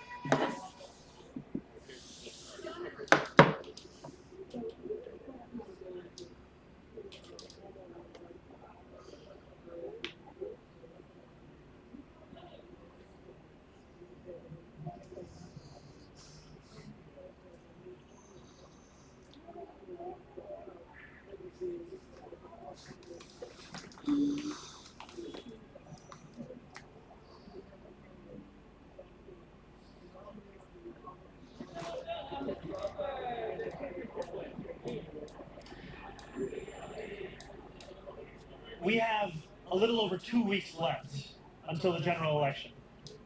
And Andrew Cuomo is spending more time pleading with another candidate to drop out than making his case to New Yorkers as to why he would be the next mayor. And the reason for that is he doesn't have much of an agenda to share with New Yorkers across the 5 boroughs. Ours is an agenda that speaks to the crisis that New Yorkers are facing. It's not a crisis of who's on the ballot. It's a crisis of what's on the ballot. Because if you are comfortable, whether it be with sidewalk sheds or an affordability crisis, then Andrew Cuomo is the candidate for you. If you want to transform the most expensive city in the United States into one that's affordable, one that's sensible, one that is safe, then we are the campaign for you. And that's why we are spending this time speaking directly to New Yorkers. Andrew Cuomo spending it speaking about the other candidates on the ballot.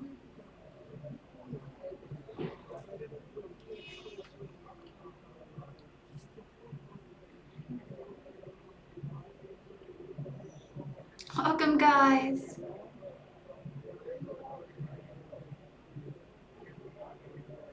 Andrew Cuomo made these same arguments the Democratic primary, and we won with the most votes of any Democratic primary winner in New York City history. And I continue to be confident no matter who's on the ballot, no matter who's there on November 4th, we're going to win this race. We're going to deliver the city of New Yorkers deserve. Yeah.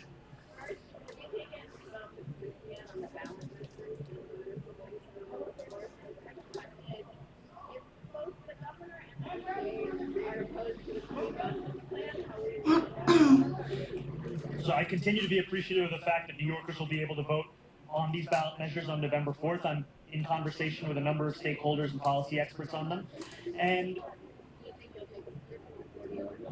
I continue to have those discussions. And with making buses fast and free, which is actually where I had that conversation before I got on the M57, is a necessity in this city to transform the slowest buses in our country and also a form of public transit that is out of reach for 1 in 5 New Yorkers. And I am confident in our ability not only to fund it, but to implement it so that New Yorkers can ride on yet another example of an excellent public good. Well, the MTA has said time and again, while I was a state assembly member as well as now as a mayoral candidate, that they will follow through on whatever they are provided funding for. And I'm confident of our ability to secure the funding necessary to make those buses free and to use the powers at our disposal to make those buses fast as well. Thank you. Has made a direct public appeal to Curtis Sliwa. I mean, you could argue that he's actually pleading with Curtis Sliwa to drop out of the race. What's your advice to Sliwa? You know, I never thought I would say this, but here we are, where the only two candidates that agree that billionaires shouldn't determine the future of this city are the Democratic nominee and the Republican nominee. And what we have is an independent candidate in Andrew Cuomo who is pleading with not only Donald Trump, but with his billionaire donors to try and pave the way for his return to public life. And we know that New Yorkers, no matter what they think about our politics, want to make their own decisions. And that is one place where Curtis and I agree, which is that it's time for New Yorkers to make this decision, not for billionaire donors to determine who gets to run in the city. So your advice to Sliwa is stay in the race. My advice to him is continue to make his own case. You know, I'm focused on making my case to New Yorkers, but I do think to have a candidate spending all of his time pleading with another candidate to get out, it shows that he doesn't have much to share with New Yorkers himself. Thank you. Along the lines of what's been asked about Curtis, I think people in Cuomo plan have gone a little bit further. They are now saying you're boosting Curtis intentionally. You posted a 2-minute social media clip from an interview he gave. So to put a fine point on it, are you intentionally boosting Mr. Sliwa, and are you coordinating with him on any level? No, I see him on the debate stage, and that's where I'll see him again on Wednesday. We shared a video where he spoke about his desire for New Yorkers to be able to decide this election, not to have billionaires like Bill Ackman get to determine who gets to run and who gets to win. Our case is directly to New Yorkers, and I'll tell you, whether it's Curtis Sliwa and Andrew Cuomo running against me on November 4th, or it's just Andrew Cuomo, the result's going to be the same. We're going to win. We said the same thing when Eric Adams was running, and the same thing continues to be the case. Thank you. Thank you. Thank you guys so much. See you later. We were just hearing from New York City mayoral candidate Zohran Mamdani talking at a campaign event right there. Meanwhile, I also wanted to bring you out full to this live look outside of the White House, as any moment we are expecting President Trump to welcome the Australian Prime Minister. We haven't seen much in terms of activity, so we are going to take this opportunity to briefly step away, continuing our live coverage in just a moment. Can't wait to see Trump. Oh wow, that's beautiful.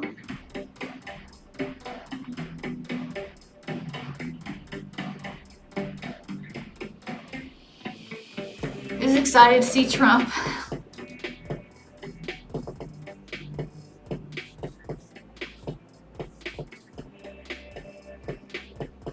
Boston's pretty cloudy and foggy.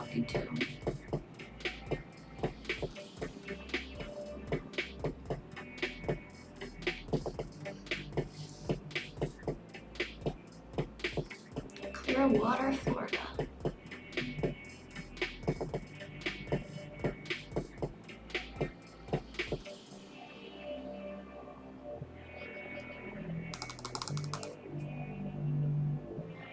Clarksville, Tennessee.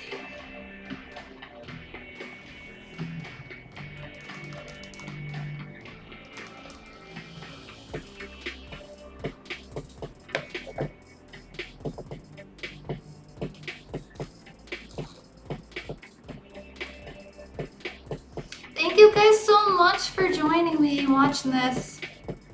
Please comment and like. And if you're new, please subscribe. PA.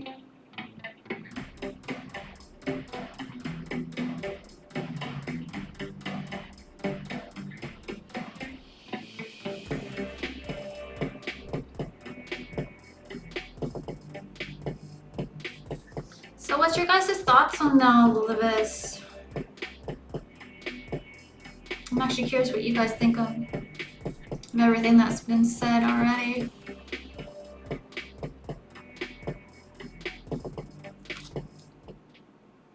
We are continuing to monitor outside the White House, as any moment now we are expecting President Trump to welcome in the Prime Minister of Australia. And you can see that the camera is moving just a little bit. We're taking a look at one of the doors there outside of the White House. It's a little hard to see with the sunlight, but we do see an American flag and I do believe an Australian flag flanking the main door right here. This is the door where we will see President Trump exit to greet the Prime Minister of Australia. This greeting was You guys can talk to me and chat with me. Eastern time. That Where are you guys from? Has been delayed, so we're going to continue to monitor this. We're also expecting to hear from both world leaders in the Oval Office after that greeting right here, and this is going to be the very first formal meeting between President Trump and Australian Prime Minister Albanese at the White House. Part of that discussion includes resources that are critical for certain technology there as well. So we are going to be hearing from both leaders. In the meantime, though, we do have another live event that we are going to get to, and that is going to take us out to New York City, where House Minority Leader Hakeem Jeffries is sitting down and answering some questions. Making life more expensive, adding thousands of dollars in additional expense. And now on top of that cost of living crisis, Republicans are refusing to extend the Affordable Care Act tax credits, which is going to skyrocket costs for tens of millions of families. And by the way, the 10 states that are most impacted if the Affordable Care Act tax credits are allowed to lapse are states that Donald Trump won. Like, this is not a partisan issue for us. This is a people-centered issue. 5 states impacted the most, I believe, are West Virginia, Wyoming, Alaska, Tennessee, and Mississippi. And so, you know, we think that it's just the right thing to do to address the issues related to the economy as the American people feel it, and that's cost of living, while, of course, protecting the institutions that have made, you know, the American economic system, like the Federal Reserve, the envy of the world, and allow for the dollar to continue to be the reserve currency of the world. Let's switch to the national debt for a second, because it's now nearly $1 trillion in interest costs, almost 100% of GDP, twice what it was 8 years ago. It just seems unsustainable. Wall Street is worried about it. It's unclear where we can cut, have so many mandatory programs. Is there any discussion in Congress, like, we got to get control of this, we can't keep spending this way, we have to balance this differently? Yeah, listen, we tried to make that argument in the context of the legislation that Republicans passed earlier this year, which of course we affectionately refer to as the one big ugly bill, which the notion that you would enact the largest cut to Medicaid in American history, indisputably, $1 trillion cut to Medicaid, affect 14 million Americans. And then add to that the largest cut to nutritional assistance in American history, which is in fact the case, literally ripping food from the mouths of hungry children, seniors, families, women, and veterans, and that's happening in real time. Those cuts take effect now. And all of this was done largely so that, in our view, Republicans could reward their billionaire donors with massive permanent tax breaks. They don't even want to extend the Affordable Care Act tax credits for a year or two. Permanent tax breaks for, in our view, their billionaire donors, and then you add $4 trillion to the debt to accomplish something that actually hurts everyday Americans. So, we think it was fiscally irresponsible to do so, but not inconsistent with same type of economic policies that we've actually seen repeatedly from prior Republican presidential administration, where deficits actually are brought down under Democratic presidents. That was the case, certainly Bill Clinton not only reduced the deficit, he eliminated it and handed over a surplus. President George W. Bush, who almost instantaneously changed that surplus into a significant deficit and grew the debt because of tax legislation in 2001, tax legislation in 2003, and of course what we know to be now failed wars in Afghanistan and particularly in Iraq. And 25% or so of the nation's debt heading into this presidency actually, or accumulated under the 4 years of President Trump. A significant amount of that had nothing to do with COVID. Nothing to do with COVID. A lot of that was because of the 2017 legislation that they passed, the GOP tax scam, in our view. And this was when President Obama actually had inherited a deficit of about $1.5 trillion and a failed economy, and over an 8-year period reduced that deficit by $1 trillion and handed Donald Trump a deficit of $500 billion. Manageable had we sustained this trajectory, but of course a different approach was taken. And now we see the same thing repeating itself. So yes, Charles, you're absolutely right. This has to be addressed. I would argue that, of all the things that President Biden was able to accomplish legislatively in his first 2 years, these things were largely paid for, and the deficit in those first 2 years with all the legislative activity that took place before divided government, deficit came down $1.7 trillion. So we're all in to try to do this in the right. All right, so we're listening there to House Minority Leader Hakeem Jeffries, but we just wanted to share this with you. As we now see President Trump There's our waiting president. to greet the Prime Minister of Australia. Let's listen in. Oh, God bless you, Trump.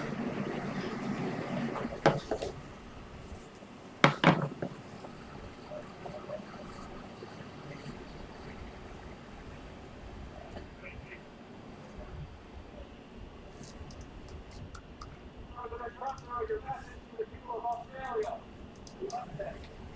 What do you hope to accomplish today with the Prime Minister? All right. Great day. Thank you very much. I got to get a look up. Exactly, finally. Finally, exactly. Logan. So there you have it. We were hearing President Trump stating. Wait, he was in there the whole time? People, and he hopes to get a lot done during this meeting today with the Prime Minister of Australia. Now we are expecting to be getting some shots from inside. Thank you the for the White House, emojis, as guys. both Bless world you leaders guys. are God going bless. to be delivering remarks. That is going to be open to the media. So we did want to let you know we are going to be bringing that meeting in its entirety without commercial interruption as it gets underway. So typically what happens is it does take a few moments for both world leaders to walk into the Oval Office, and we see the rest of the delegation from Australia walking in behind the Prime Minister. They're going to be walking into the Oval Office, and then we're going to be hearing from both of those world leaders. What do you think they're going to talk about, guys? A little bit. And this is the very first time that President Trump How's your day, Logan? With Australian Prime Minister Albanese at Is the your White weather House. good? So this is going to be a very critical meeting as we are anticipating both of them to talk about critical minerals. And Australia hoping for a U.S. commitment on those critical minerals right there. The two world leaders are also expected to talk about trade and investment, defense cooperation. Who's all enjoying their coffee? Indo-Pacific stability and the AUKUS I would nuclear make coffee, but submarine that's all deal. in That's there. according to the Prime Minister's office yesterday. So what we're going to do is, as we continue to monitor this live look, and we also have another perspective right here, just taking us out a little bit further. As you can see, it's quite a windy day on this Monday there outside the White House as the flags are waving. So we are expecting at some point these live looks may drop out as the photographers then make their way to the Oval Office. They're going to be escorted inside with the two world leaders. That is what we are anticipating. That is on the agenda. After which the world leaders that's will warm. be having a working lunch, which at the moment is closed to the media. So we did want to share that with you right there. Where are you from, Logan? Because we do want to bring you the remarks in You're their entirety. a couple We're going to take hours this ahead of opportunity to us. step away, continuing Well, to monitor this behind live us, not and ahead. of course, all of it. You're at one.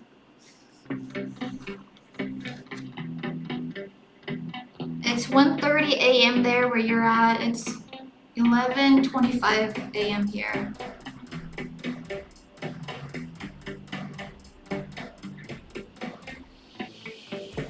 Yeah, 100 degrees, that's hot.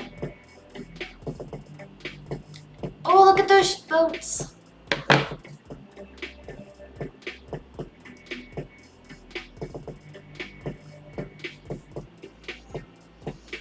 Yeah, 100 is extremely hot.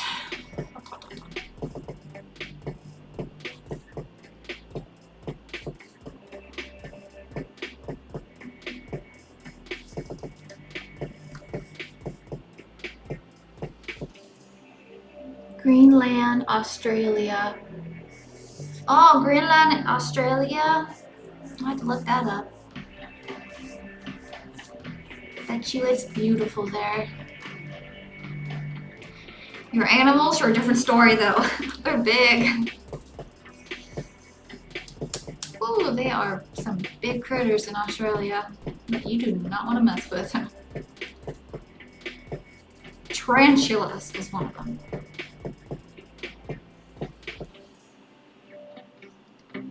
I saw a video, this woman lived in Australia. She was actually getting ready to go to bed and her cat kept staring underneath her pillow. So she decided to go look. Yeah, there was a gigantic spider underneath it. Just there. So I don't think she slept that night. But I know there's a lot of beautiful areas in Australia I would love to visit one day.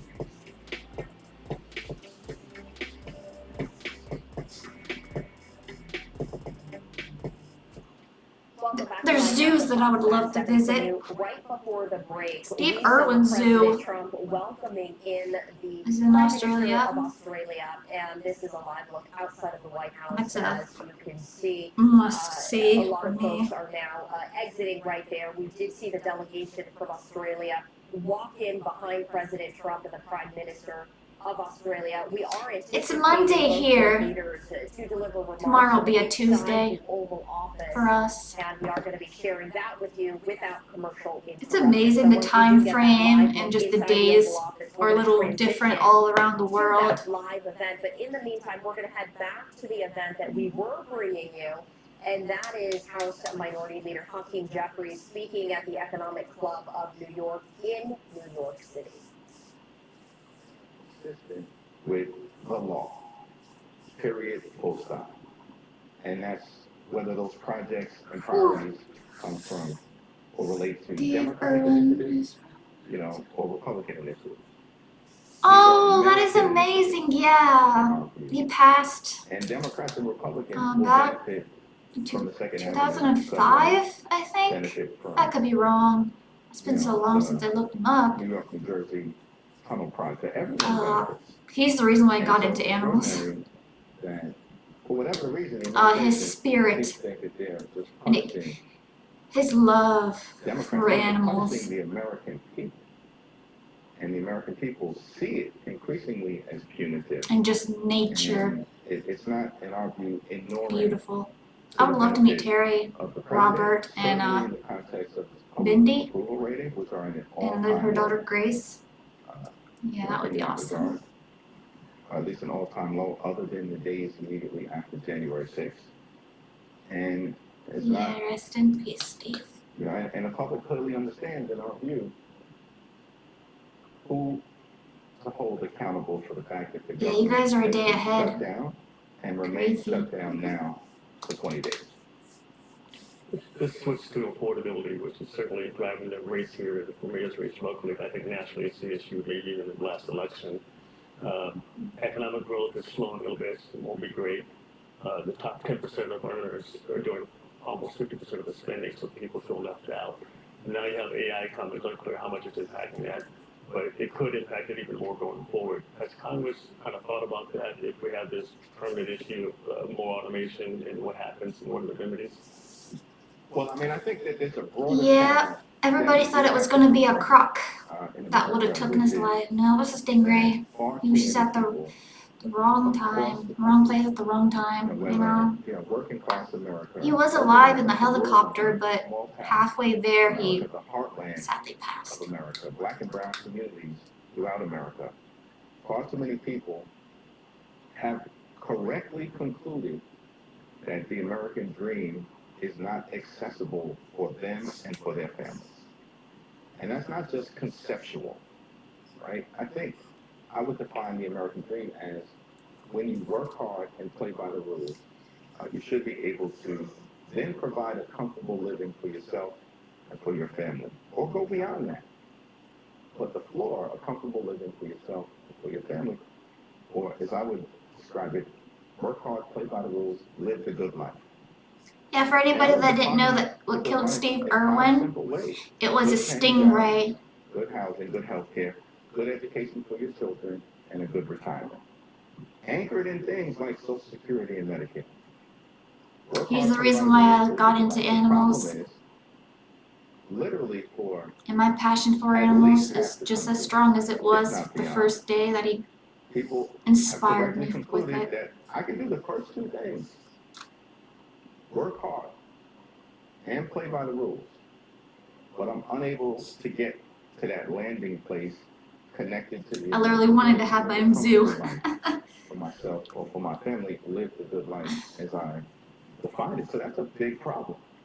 And of course, you know, automation and the rise of They're saying sea turtles are no longer endangered animals. Creating benefits in a variety well, of if that's ways. true, that's good news. I love sea turtles. Particularly in terms of what the job market looks like moving forward for working class and middle class Americans, and in the context of AI, white collar Americans.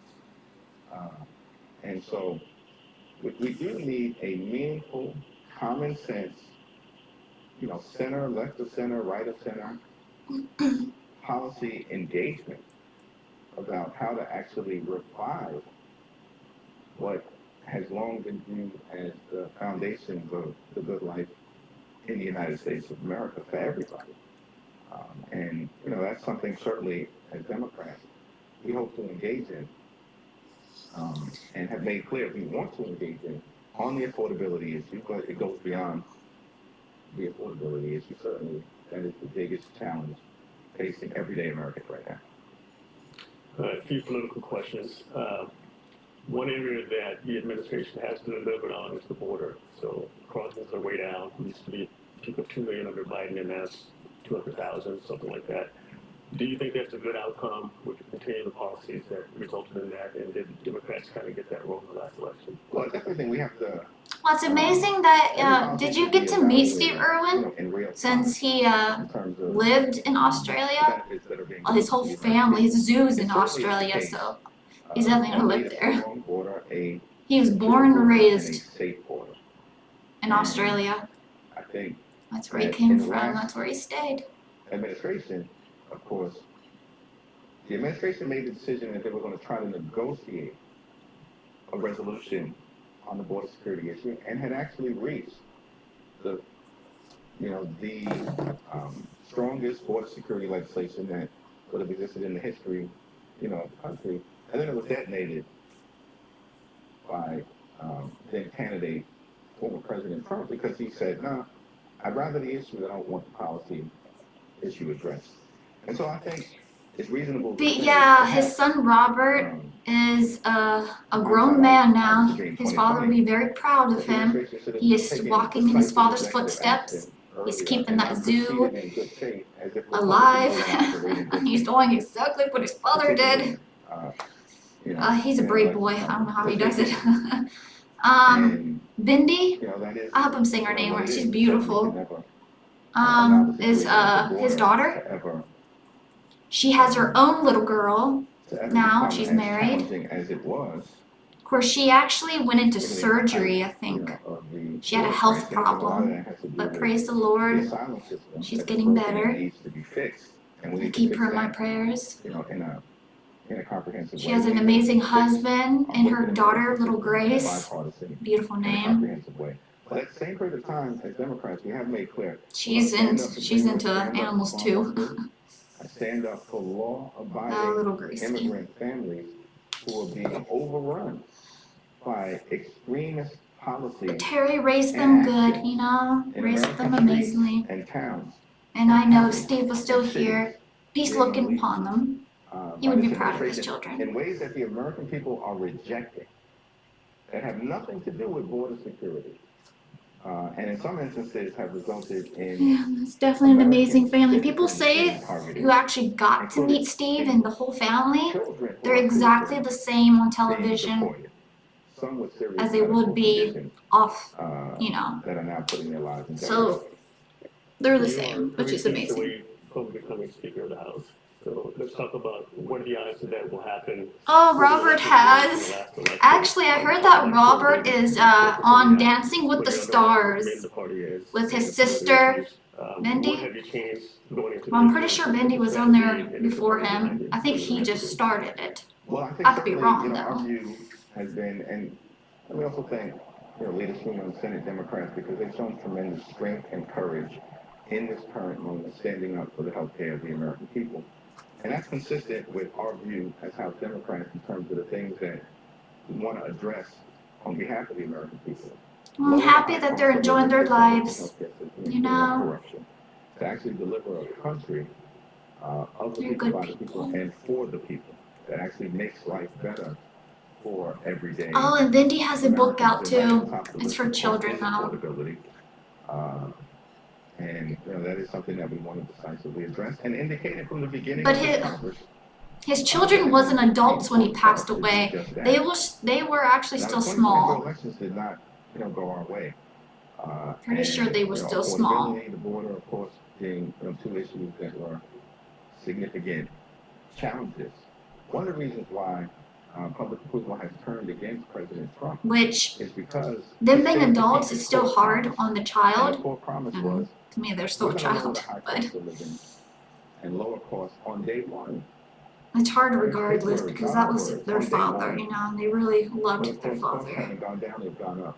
And he really loved his so many children. Different areas of importance to the American people, and that will have consequences politically. I think in the midterm elections, as you pointed out, we're only 3 seats short, and that was very interesting about. Oh, Steve's father's name is Bob. Majority that any party has had. Oh, he is the one that started the zoo. Actually, yeah. There was a documentary on it. In 1931. That's been years since I watched that documentary. I need to rewatch it to really, remember. But when Donald Trump was elected yeah, in 2016, he got into animals because of his father. Lost the popular vote. I think, I don't want to be wrong and say this, but when he was a young kid, he would always bring animals home. Only 194 Democrats.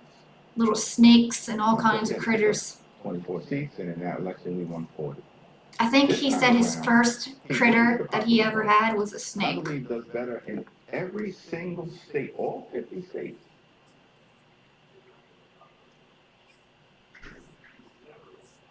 He just won the popular vote. And then he got up to larger animals. Yeah. He won the popular vote. I don't see how you wrestled those alligators down. So, yeah. Well, he didn't really He wrestle won the with popular them, vote but vis-a-vis Kamala Harris. So I didn't say he won a majority. I said he won the popular vote. Right? That's plurality. So, but he won it. don't ask me what kind of snake though. I just know it was a snake. He wins the popular vote, and yet comes into Congress, and there are only 220 Republicans. I don't even know if his father's and alive. 215 Democrats. Or his mama. I think that's a testament to Democratic incumbent members of Congress and, you know, challengers in places like New York and California, where we flipped a total of 7 seats, even though Donald Trump did better in New York and California. Of course, Terry never actually went out and got remarried. She never really looked for love again after Steve died. When you love that person with all your heart, you just can't replace it. That's a special kind of love right there. In the Senate, were able to overperform a tough environment at the presidential ticket, laying a foundation, we believe, for when he would actually talk about how him and Terry met, that was beautiful. Just a rubber stamp for extreme policies coming out of the administration. They actually, I believe, want to see. She was also into animals. An effort, you know, to try to work together Beautiful to achieve thing. policy outcomes that make life better for them. We're listening there as House Minority Leader Hakeem Jeffries is answering questions at an event in New York City. We're continuing to monitor this live look as we are expecting to hear from both President Trump and the Prime Minister of Australia as they deliver remarks from inside the Oval Office. Right now, both of the live looks we have are from outside of the White House, but we do expect media to eventually be allowed inside the Oval Office, and we will be bringing you those live remarks. Well, apparently it's very windy there. In the meantime, though, we are going to step away for a break. The wind's really blowing.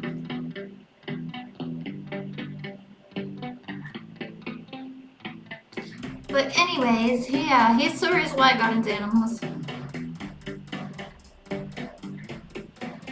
I was actually in school when I heard of his passing. Yeah, the rest of my day did not go good. I didn't want to believe it.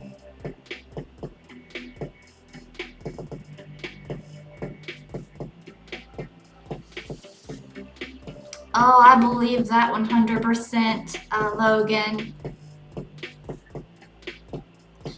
Everybody that said that ever met the Irwin family, they've always said that they don't change. How you see them on TV is how they truly are. You know, they're humble, nice people, always wanting to teach you about animals, or just wanting to meet you, you know?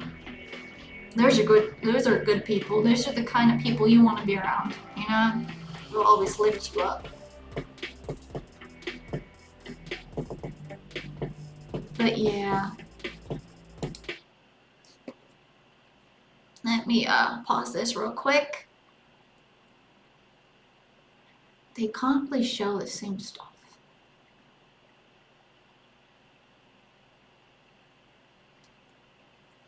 But yeah, it's always amazing to meet people that are the same. I've always wanted to meet Steve Irwin because I know that he was exactly how he was on television. Sadly, I won't get to meet him, but I would still like to meet the family, you know?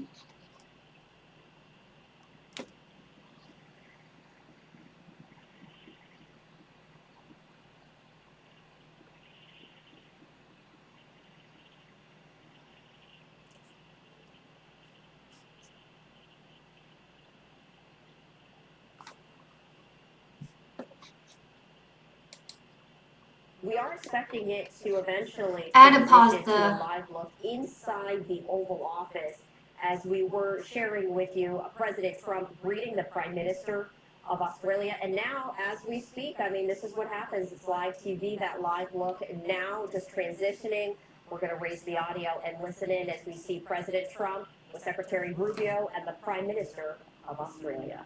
A big crowd today. The Prime Minister of Australia. There's a few Australians there. You see what I mean? You'd be saying, But they're a friendly lot. They're all that's cousins. a big boy. It must be a very important country we're dealing with, huh? Did you want to move your camera over here? Or are we gonna have? Who are you shooting for? Where's the pool? Sorry, no. Thank you.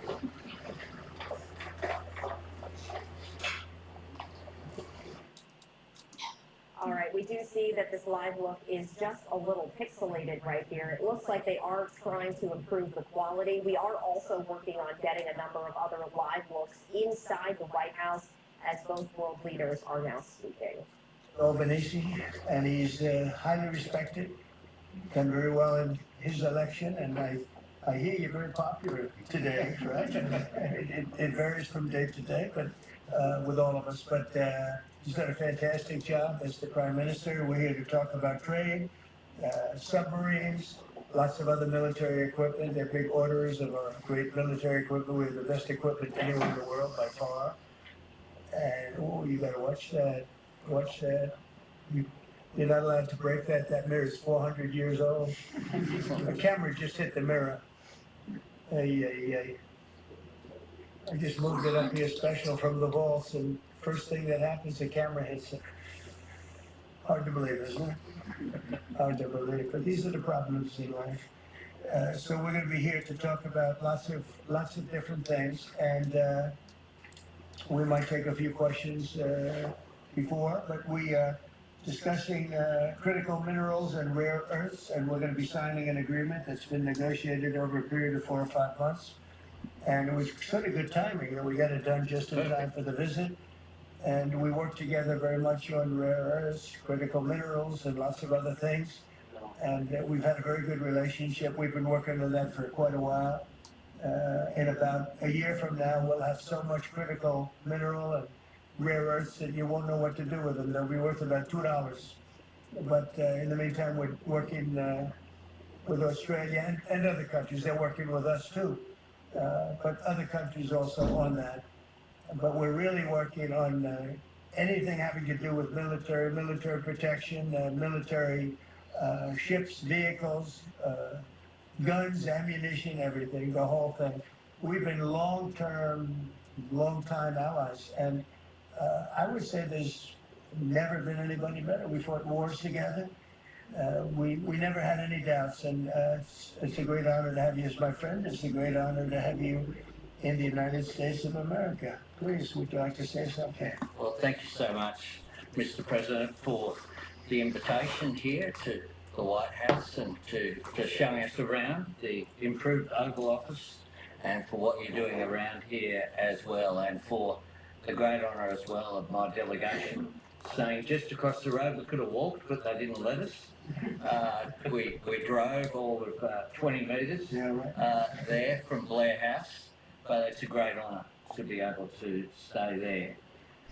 We are great friends and we're great allies, and this is a relationship that's been forged in the battlefields of the world. We have stood side by side for freedom and democracy, and congratulations, I must say, Mr. President, on the work that you've done with the Middle East. It's an extraordinary achievement. And on defence, we've already had a discussion about taking it to the next level. Our defence and security partnership with AUKUS is so important for us, and I thank you for the support that the administration are giving as well. You've had the Chief of the Navy here as well, which will play obviously a very critical role with the subs and increasing the security for the region and the world.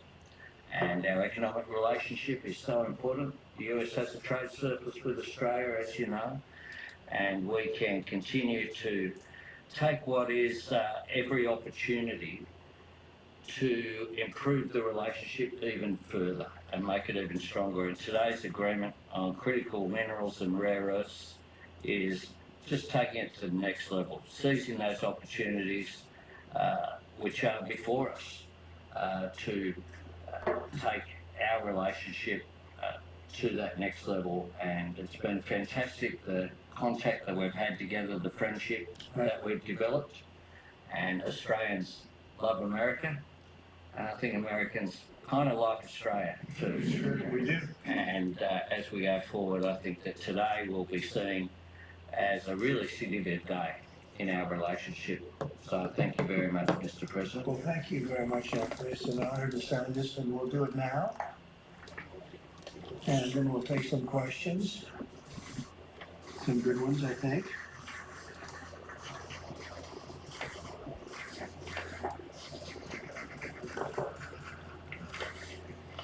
Okay.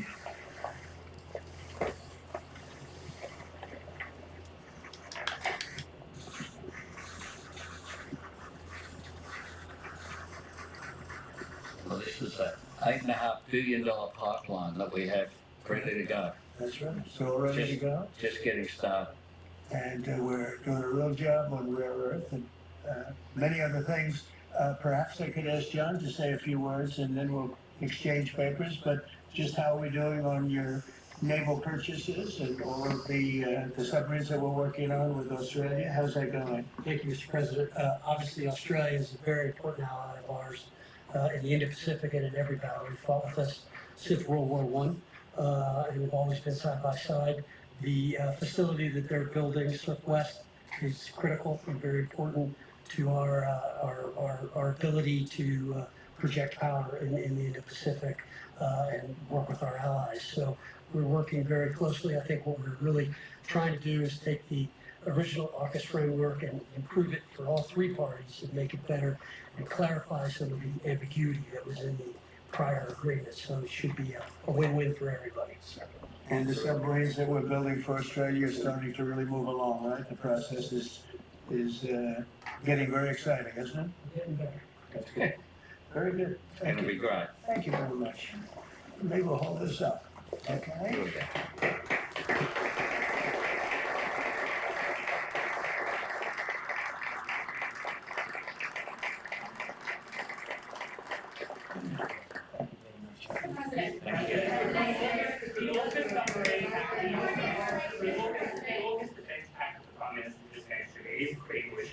Yes. You haven't really spoken much about it publicly. It was a deal that was done under Joe Biden to sell submarines to Australia at a time when you're not really making enough for your own base. So can you tell us, have you gone across the details of the deal? Do you support it, and what do you want to? It was made a while ago, and nobody did anything about it. It was going too slowly. We do actually have a lot of submarines. We have the best submarines in the world, anywhere in the world, and we're building a few more currently under construction. And now we're starting, we have it all set with Anthony. We've worked on this long and hard, and we're starting that process right now. And I think it's really moving along very rapidly, very well.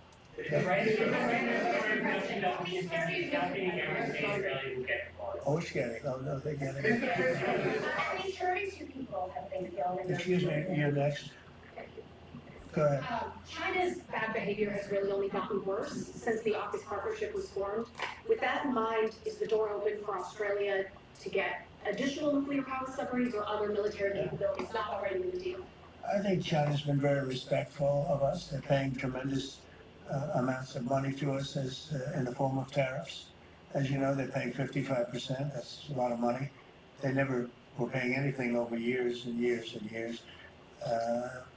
But they were like anybody else. A lot of countries took advantage of the U.S. They're not taking advantage anymore. No, China's paying 55% and a potential 155% come November 1st unless we make a deal. And I'm meeting with President Xi. We have a very good relationship. We're going to be meeting in South Korea in a couple of weeks.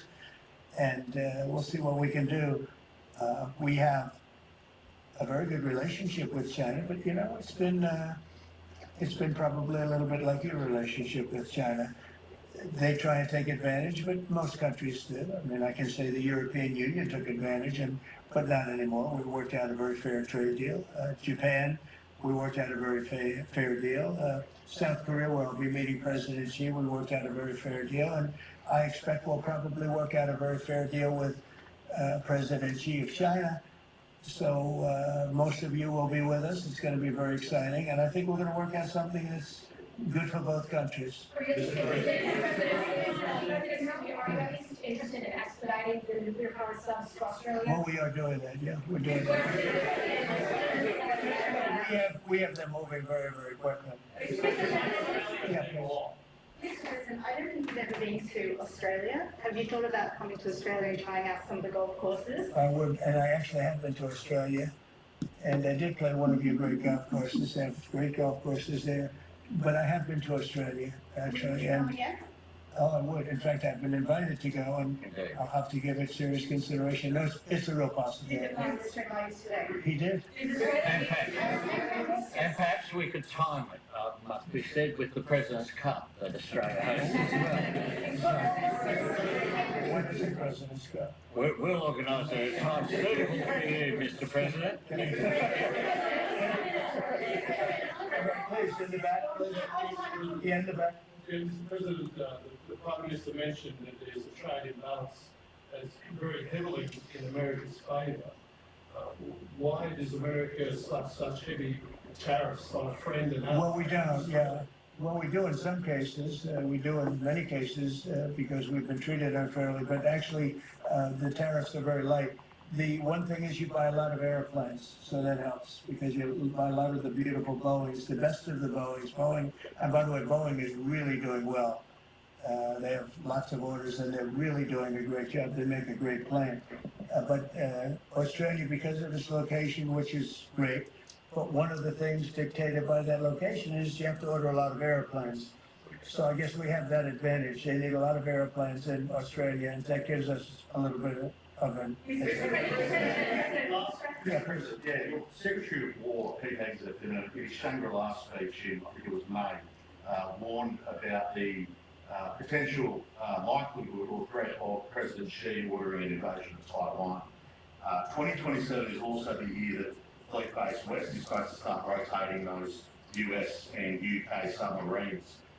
Do you see AUKUS as the deterrent for China in the Indo-Pacific? Yeah, I do. I think it is, but I don't think we're going to need it. I think we'll be just fine with China. China doesn't want to do that. First of all, the United States is the strongest military power in the world by far. It's not even close.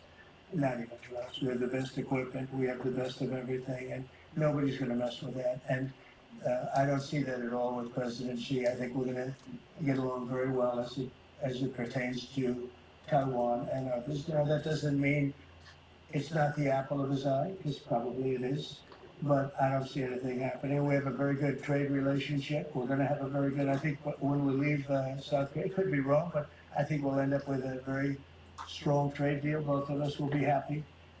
I don't see that happening.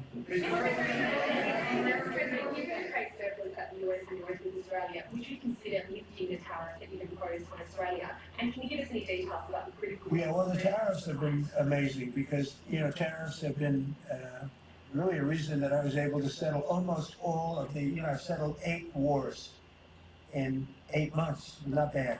I have one more to go. It's Russia, Ukraine, and I think we'll get there, but it's turned out to be nasty because you have 2 leaders that truly hate each other.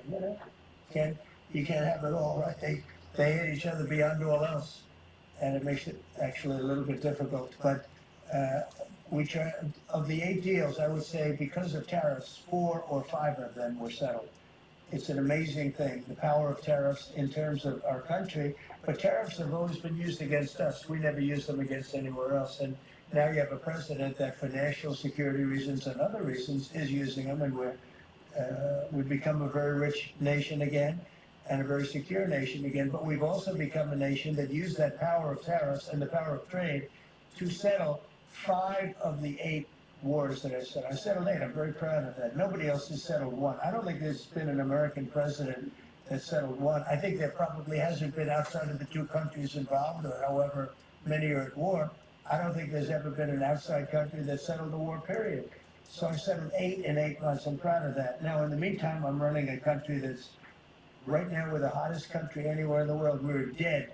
A year and a half ago, we were a dead country. Now we're the hottest country in the world, economically and otherwise. So, but I will say this, Australia pays very low tariffs. Very, very low tariffs. In fact, Australia pays among the lowest tariffs. please, go ahead.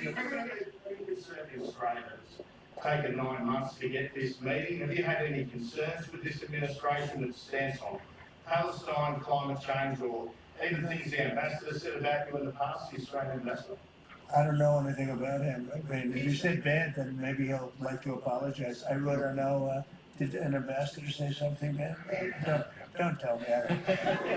Where is he? Is he still working for you? Yeah.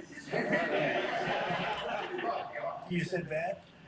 Before I took this position, Mr. President, I don't like you either. I don't, and I probably never will. Go ahead. No, you what? Go ahead, behind you. Your Secretary of the Navy said there will be some clarifications around some ambiguities on orders. Can you tell us? Well, he'll get that taken care of. These are just minor details that he'll take care of. John, you're gonna get that taken care of, right? There shouldn't be any more clarifications, because we're just going now full steam ahead building. Yeah, please. Thank you, Mr. President. Are you now satisfied with Australia's defence investment, or do you want Australia to invest more in defence? Well, I'd always like more, but they have to do what they have to do. You know, you can only do so much. I think they've been great. They're building magnificent holding pads for the submarines. It's going to be expensive too. You know, you wouldn't believe the level of complexity, right, and how expensive it is. They're building tremendous docking because they have a lot of ships and a lot of things happening. And I think their military has been very strong, very, very strong. Over here, please. On the war that you have fought at Ukraine, Russia's situation, have you now talked in the meeting? And can you explain, just a few weeks ago, I know you said that Ukraine could possibly win the war and Well, they could. territory, but now They could still win it. I don't think they will, but they could still win it. I never said they would win it. I said they could win. Anything can happen. You know, war is a very strange thing. A lot of bad things happen, a lot of good things happen. If you look at the Middle East, I would say prior to us hitting Iran so hard, we could have never made that deal because you would have had a dark cloud over the Middle East when we took out their nuclear capability, which was one of the great military maneuvers of all time. It was flawless. You saw that.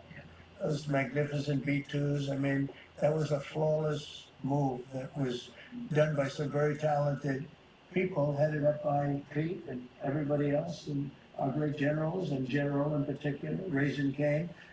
We did a great job. And when that happened, everything was different, and we were able to get a deal. If we didn't do that, if it wasn't, you know, they wanted to do that for 22 years, Mr. Prime Minister. For 22 years, I had the pilots here, the B-2 pilots, and they came to the Oval Office, and I thought they deserved it. They flew 37 hours back and forth. We had 52 tankers up there. We had a lot of planes up there with them, but they were the primary plane. But we had a lot of planes, F-22s and F-35s and F-16. We had a lot of planes, but we had 52 tankers. Can you believe that? And it was just like a flawless mission. And when it was finished, the Middle East just opened up. Amazing. And they wanted to do it for 22 years. The pilots came up to me. They said, you know, for 22 years we practiced this maneuver 3 times a year for 22 years. Our predecessors and us. These are now young pilots, you know, but they're older now. Predecessors practiced it, and they said we never had a president that would let us do it, but I let him do it, and it totally opened up the Middle East. It took the cloud over we had a dark cloud over the Middle East, and now it's all. I mean, we have a little situation relatively with Hamas, and that will be taken care of very quickly if they don't straighten it out themselves, because they're in violation of their agreement.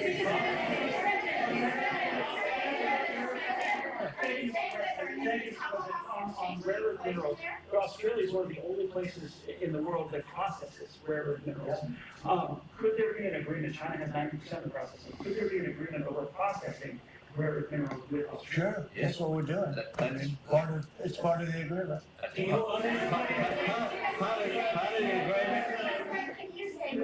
Go ahead, please. Yeah. On follow-up on Taiwan, there are reports that you will come up, or China's pressuring you to not support independence for Taiwan in exchange for a trade deal. Well, I'm not going to talk about that. What I'll talk about, you and I will have that discussion in a couple of weeks when I'm in South Korea with President Xi. We're going to be talking about a lot of things. I assume that's going to be one of the things, but I'm not going to talk about that now. Yeah, please, go ahead. You just alluded to the violence in the Middle East. What steps is the administration taking to maintain the ceasefire? Well, a lot of steps, and right now it's in the hands of others. You know, we have 59 countries that agreed to the deal. We have a peace in the Middle East for the first time ever. We made a deal with Hamas that, you know, they're going to be very good, they're going to behave, they're going to be nice, and if they're not, we're going to go and we're going to eradicate them if we have to. They'll be eradicated, and they know that.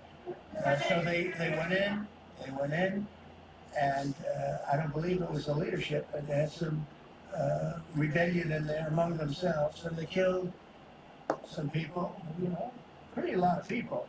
But this is a violent group, you know, you probably noticed over the last 100 years. This is a very violent group of people, and they got very rambunctious, and they did things that they shouldn't be doing. And if they keep doing it, then we're going to go in and straighten it out, and it'll happen very quickly and pretty violently, unfortunately. Following up on that question, when you said we are going to eradicate Hamas, who is we? Does that include Americans on the ground? No, it won't be on the ground at all. We don't need to, because we have many countries, as you know, signed on to this deal. The way I view it, 59 countries, and unanimous. There's never been, nobody ever believed us. Countries that 4 months ago didn't like each other, and now they're all aligned together. I mean, we've had countries calling me when they saw some of the killing of Hamas, saying, we'd love to go in and take care of the situation ourselves.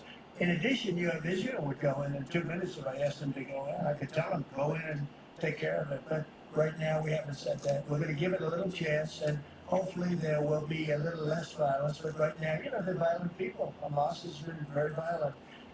But they don't have the backing of Iran anymore.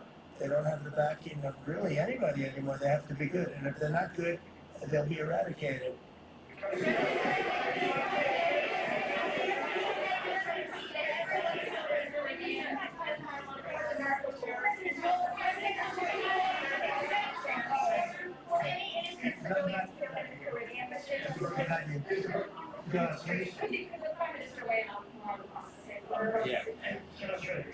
Yeah, absolutely we can, and we have the capacity to do so. And part of this deal is very specific, $8.5 billion pipeline. There will be $1 billion contributed from Australia and the United States over the next 6 months, with projects that are immediately available. There's 3 groups of projects, ones that are joint activities between Australia and the United States, such as Alcoa. Secondly is projects that will be US investment, that the US will undertake in Australia, including processing, and then ones that Australia will undertake. Some as well. One of them is Australia, the US and Japan as well. So what we're trying to do here is to take the opportunities which are there. Australia has had a view for some time. It's similar to putting America first.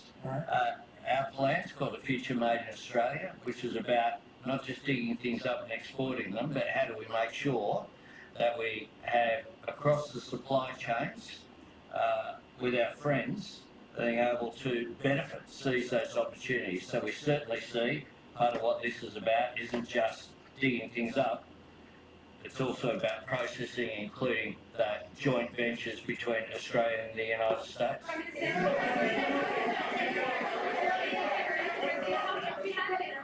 US and Australia really compete with China. Aren't we decades behind in terms of development? No. I mean, you've been reading the wrong newspapers. We're not decades. We are way ahead of China militarily, the United States. We're way ahead of them in every form of military, other than they're building a lot of ships, and we'll have that started. We'll be catching them on that. But we will, when it comes to weaponry, when it comes to, right now, AI. The big thing is AI. They're building more plants in this country than anybody ever imagined. We're going to have over $20 trillion of investment for this year. The most we ever had was a tiny fraction of that.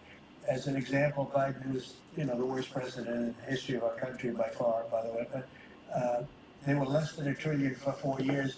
We're already now breaking $18 trillion of investment in 8 months. $18 trillion.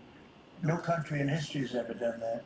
We're way ahead of China in AI, and we're way ahead of China militarily from the standpoint of the sophisticated weapons. We have weapons that a lot of people don't even know about, and I got them started 4 years ago. I rebuilt the military 4 years ago, fortunately, because Biden didn't do anything but give a piece of it away to Afghanistan. Fortunately, as much as it sounded like it was a small part of what I built, but the Afghanistan giveaway was one of the worst. That was probably the most embarrassing day in the period in the history of our country. But we have the greatest military, we have the best equipment, we have the best manufacturers of equipment, we have the best weapons. When you look at our weapons, and you're talking a lot about our weapons, everybody wants our weapons.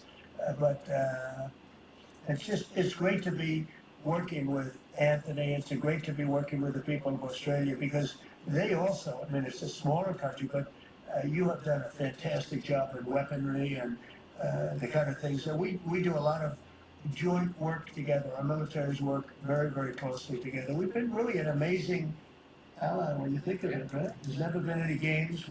We're strongly committed and they're strongly committed. There's some games with other countries, but there haven't been games with Australia.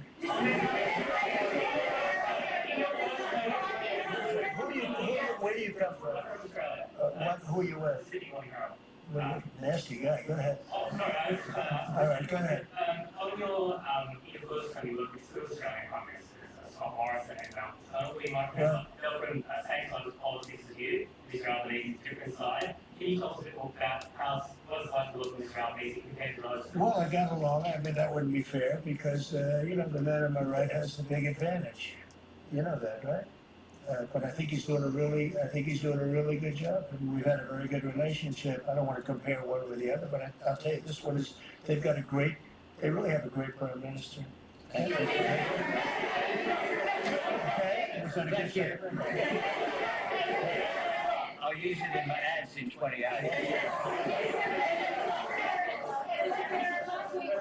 President Putin on Thursday, you discussed his ongoing attacks on civilian areas in Ukraine. Yeah. Did you say cut it out, you say show an article of good faith? I did. But as you know, most of the people dying are soldiers. The soldiers that are dying in Russia and Ukraine is unbelievable. 5,000 to 7,000 a week. Can you believe it? And I look at that and I say it's pretty amazing. But in addition to that, there are attacks on Kiev and some of the other places.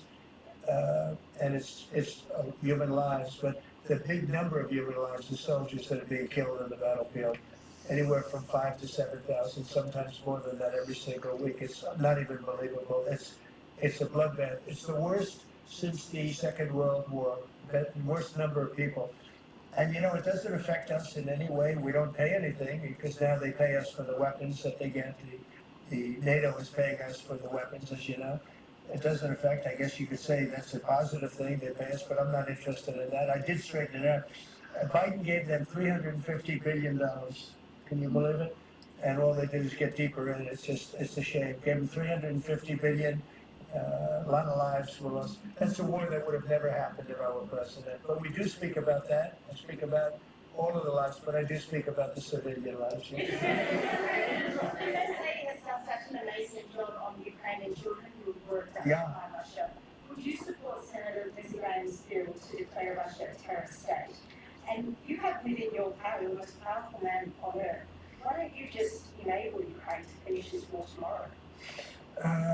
Well, if you knew anything about what you were talking about, you'd be able. You do. I don't think you do. I don't think you do because it's a little more complicated than that. But it sounds easy. We're in the process of trying to make a deal. If we make a deal, that's great. If we don't make a deal, it'll be a lot of people are going to be paying a big price. Quiet. A question for both of you, if you don't mind. I love his haircut. I'm gonna try that. No, I love it. So, as you all know, China controls 90% of the global supply of critical minerals. They have launched attacks on Australia, primarily like rare earths. What will happen to China if they don't play fair with this? So, it's a very interesting question. We have a tremendous power, and that's the power of tariff. And I think that China will come to the table and make a very fair deal, because if they don't, they're going to be paying us 157% in tariffs. Right now, they're paying 55 to 57%. When I was first president, or first term, we had the greatest economy we've ever had. And as you know, people don't write too much about it, but China paid us hundreds of billions of dollars worth of money for tariffs. Biden left it, but he didn't enforce it. He gave exceptions to almost everything. And so he left the tariffs, but he didn't really collect the numbers that he should have collected, and because he didn't know what the hell he was doing. So now the tariffs are much higher on China than they were before, and they're high on other countries depending on whether or not we like that country or we get along, and that's for national security purposes. So I made deals with Japan, I made deals with the European Union, or the whole of Europe practically, but the European Union made deals with a lot of different people. We have a very fair deal for, I will say, Australia's paying a low number. They do have, I'll change it, we have a little bit of an advantage in that when I told you, the advantage we have is airplanes. We sell a lot of airplanes to them and they need them. It's a very vibrant place and people go in and out, and I look forward to going there myself. And I think it's unlikely I'll be taking a ship. That's a long journey. But China has treated us with great respect. Now, in the past, they didn't treat other presidents with great respect. They would take hundreds of billions and even trillions of dollars out of the country and they would spend it and build their military. Now they're treating us with great respect. Now we'll see what happens. I said, if we don't make a deal, I'm putting on an additional 100% on November 1st. I think we'll make a deal. They threatened us with rare earths, and I threatened them with tariffs, but I could also threaten them with many other things, like airplanes. You know about airplanes, because they can't get parts for their airplanes. We build their airplanes, we do a great job. They're largely Boeings, and we could stop the parts. We did stop the parts, actually, when they did the initial threat. They closed down over 400 of their airplanes. But we don't want to do that. But we have a much simpler thing. If we don't make a deal, we'll charge them a very substantial tariff. And they'll be paying us hundreds of billions of dollars a year, which they're basically paying right now. We had presidents that allowed China and other countries to get away with murder. We're not going to allow that, but we're going to have a fair deal. I want to be good to China. I love my relationship with President Xi. We have a great relationship. I believe after we leave South Korea, we'll be there together.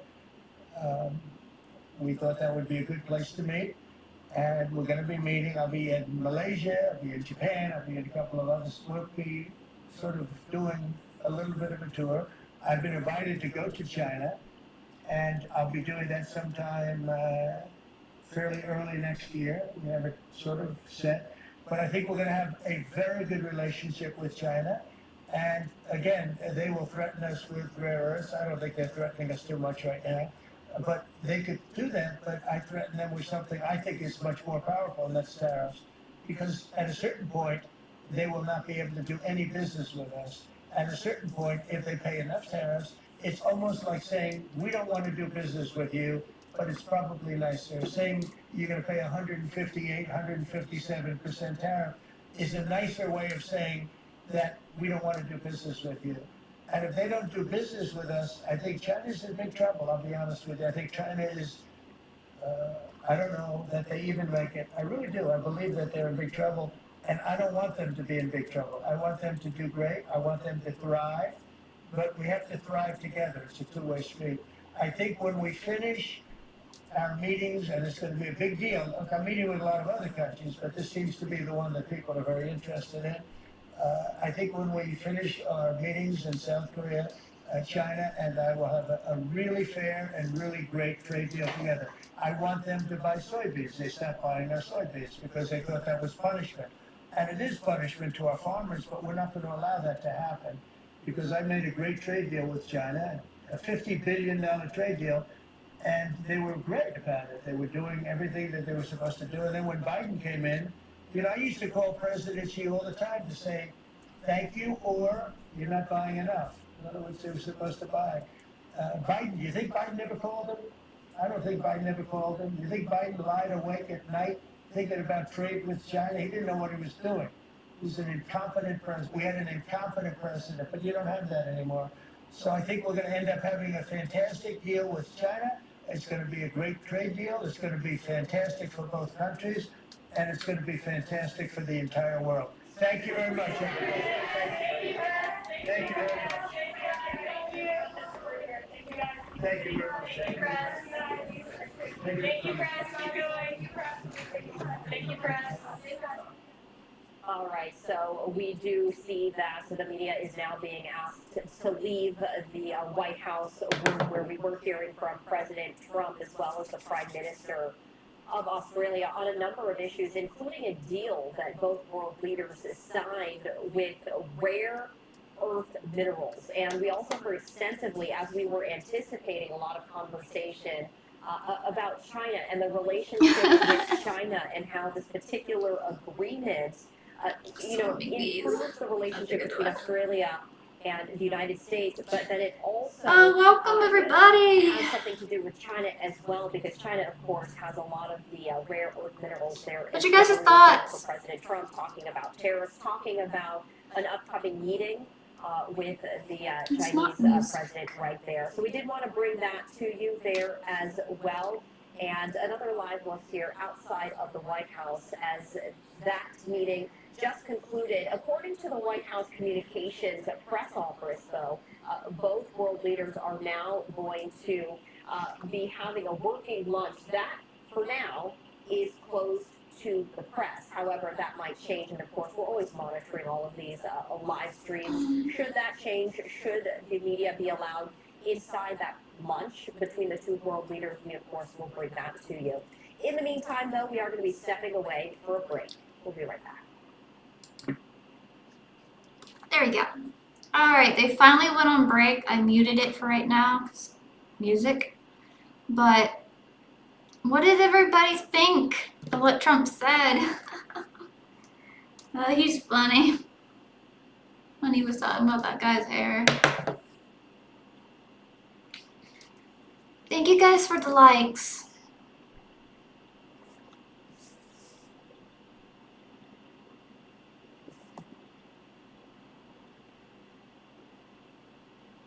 Oh, he's always doing that. He's always busy.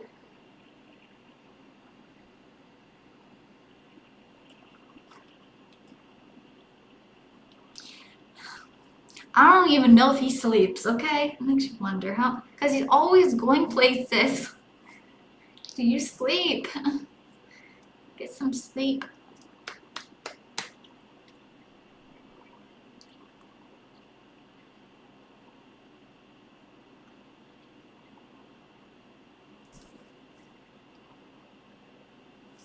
Sleepy Joe Biden, he's in the basement.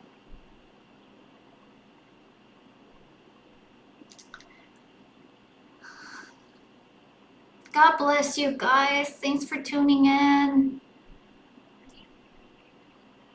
Yep, that's my president. I do pray that China makes an agreement and all works out.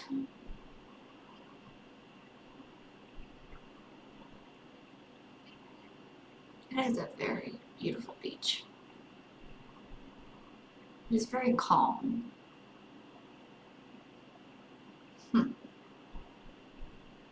Have anybody heard what happened to Laughing Hyena? I haven't heard about her in a while. Oh, it's back, guys. Let's see what else is there. We now want to turn to some news out of Philadelphia. This is a live look right here from Philadelphia, as we were just hearing while we were streaming President Trump live. Philadelphia District Attorney Larry Krasner was holding an event announcing new charges against Keong King, who is already accused of kidnapping 23-year-old Kata Scott, whose remains were found in East Germantown. Now, this is a case that we have been following for quite some time. This is a photo of Kata Scott, the 23-year-old who disappeared and whose body was discovered over the weekend in a wooded area behind a former middle school. So we were just hearing from District Attorney Larry Krasner about new charges against the suspect involved in this case. Keon King, he is the suspect, so we did want to play out those remarks. Her name's for you. Katie. She was murdered. Kamala laughing hyena.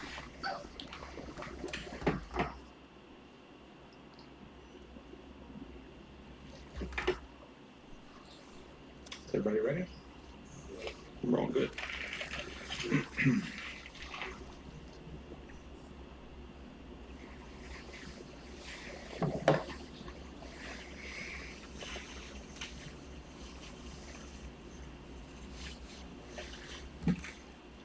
Thank you all for being here.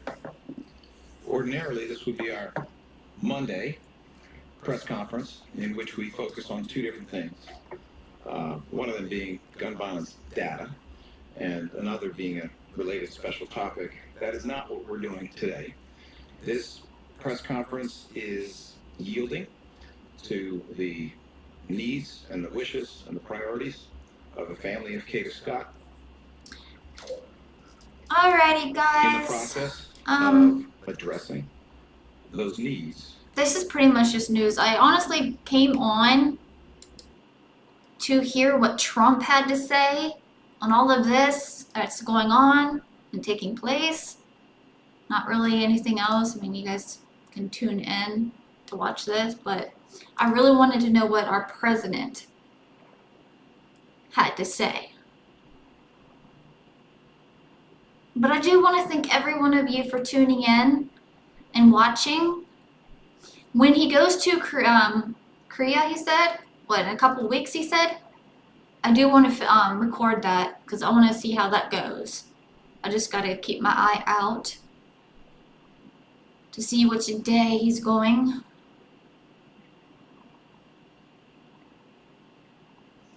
But please support me on Patreon. My link for that is in my bio on my YouTube. And if you're new, please subscribe, comment, like. I have a new drop video coming out on Patreon. But I pray that everybody has a really good Monday. Stay blessed, stay safe, and keep everybody in your prayers. If it's Erica, if it's your enemies, if it's your neighbors, your friends, family, everybody. Keep our president in your prayers. But God bless every one of you. You have a good day too. See you soon.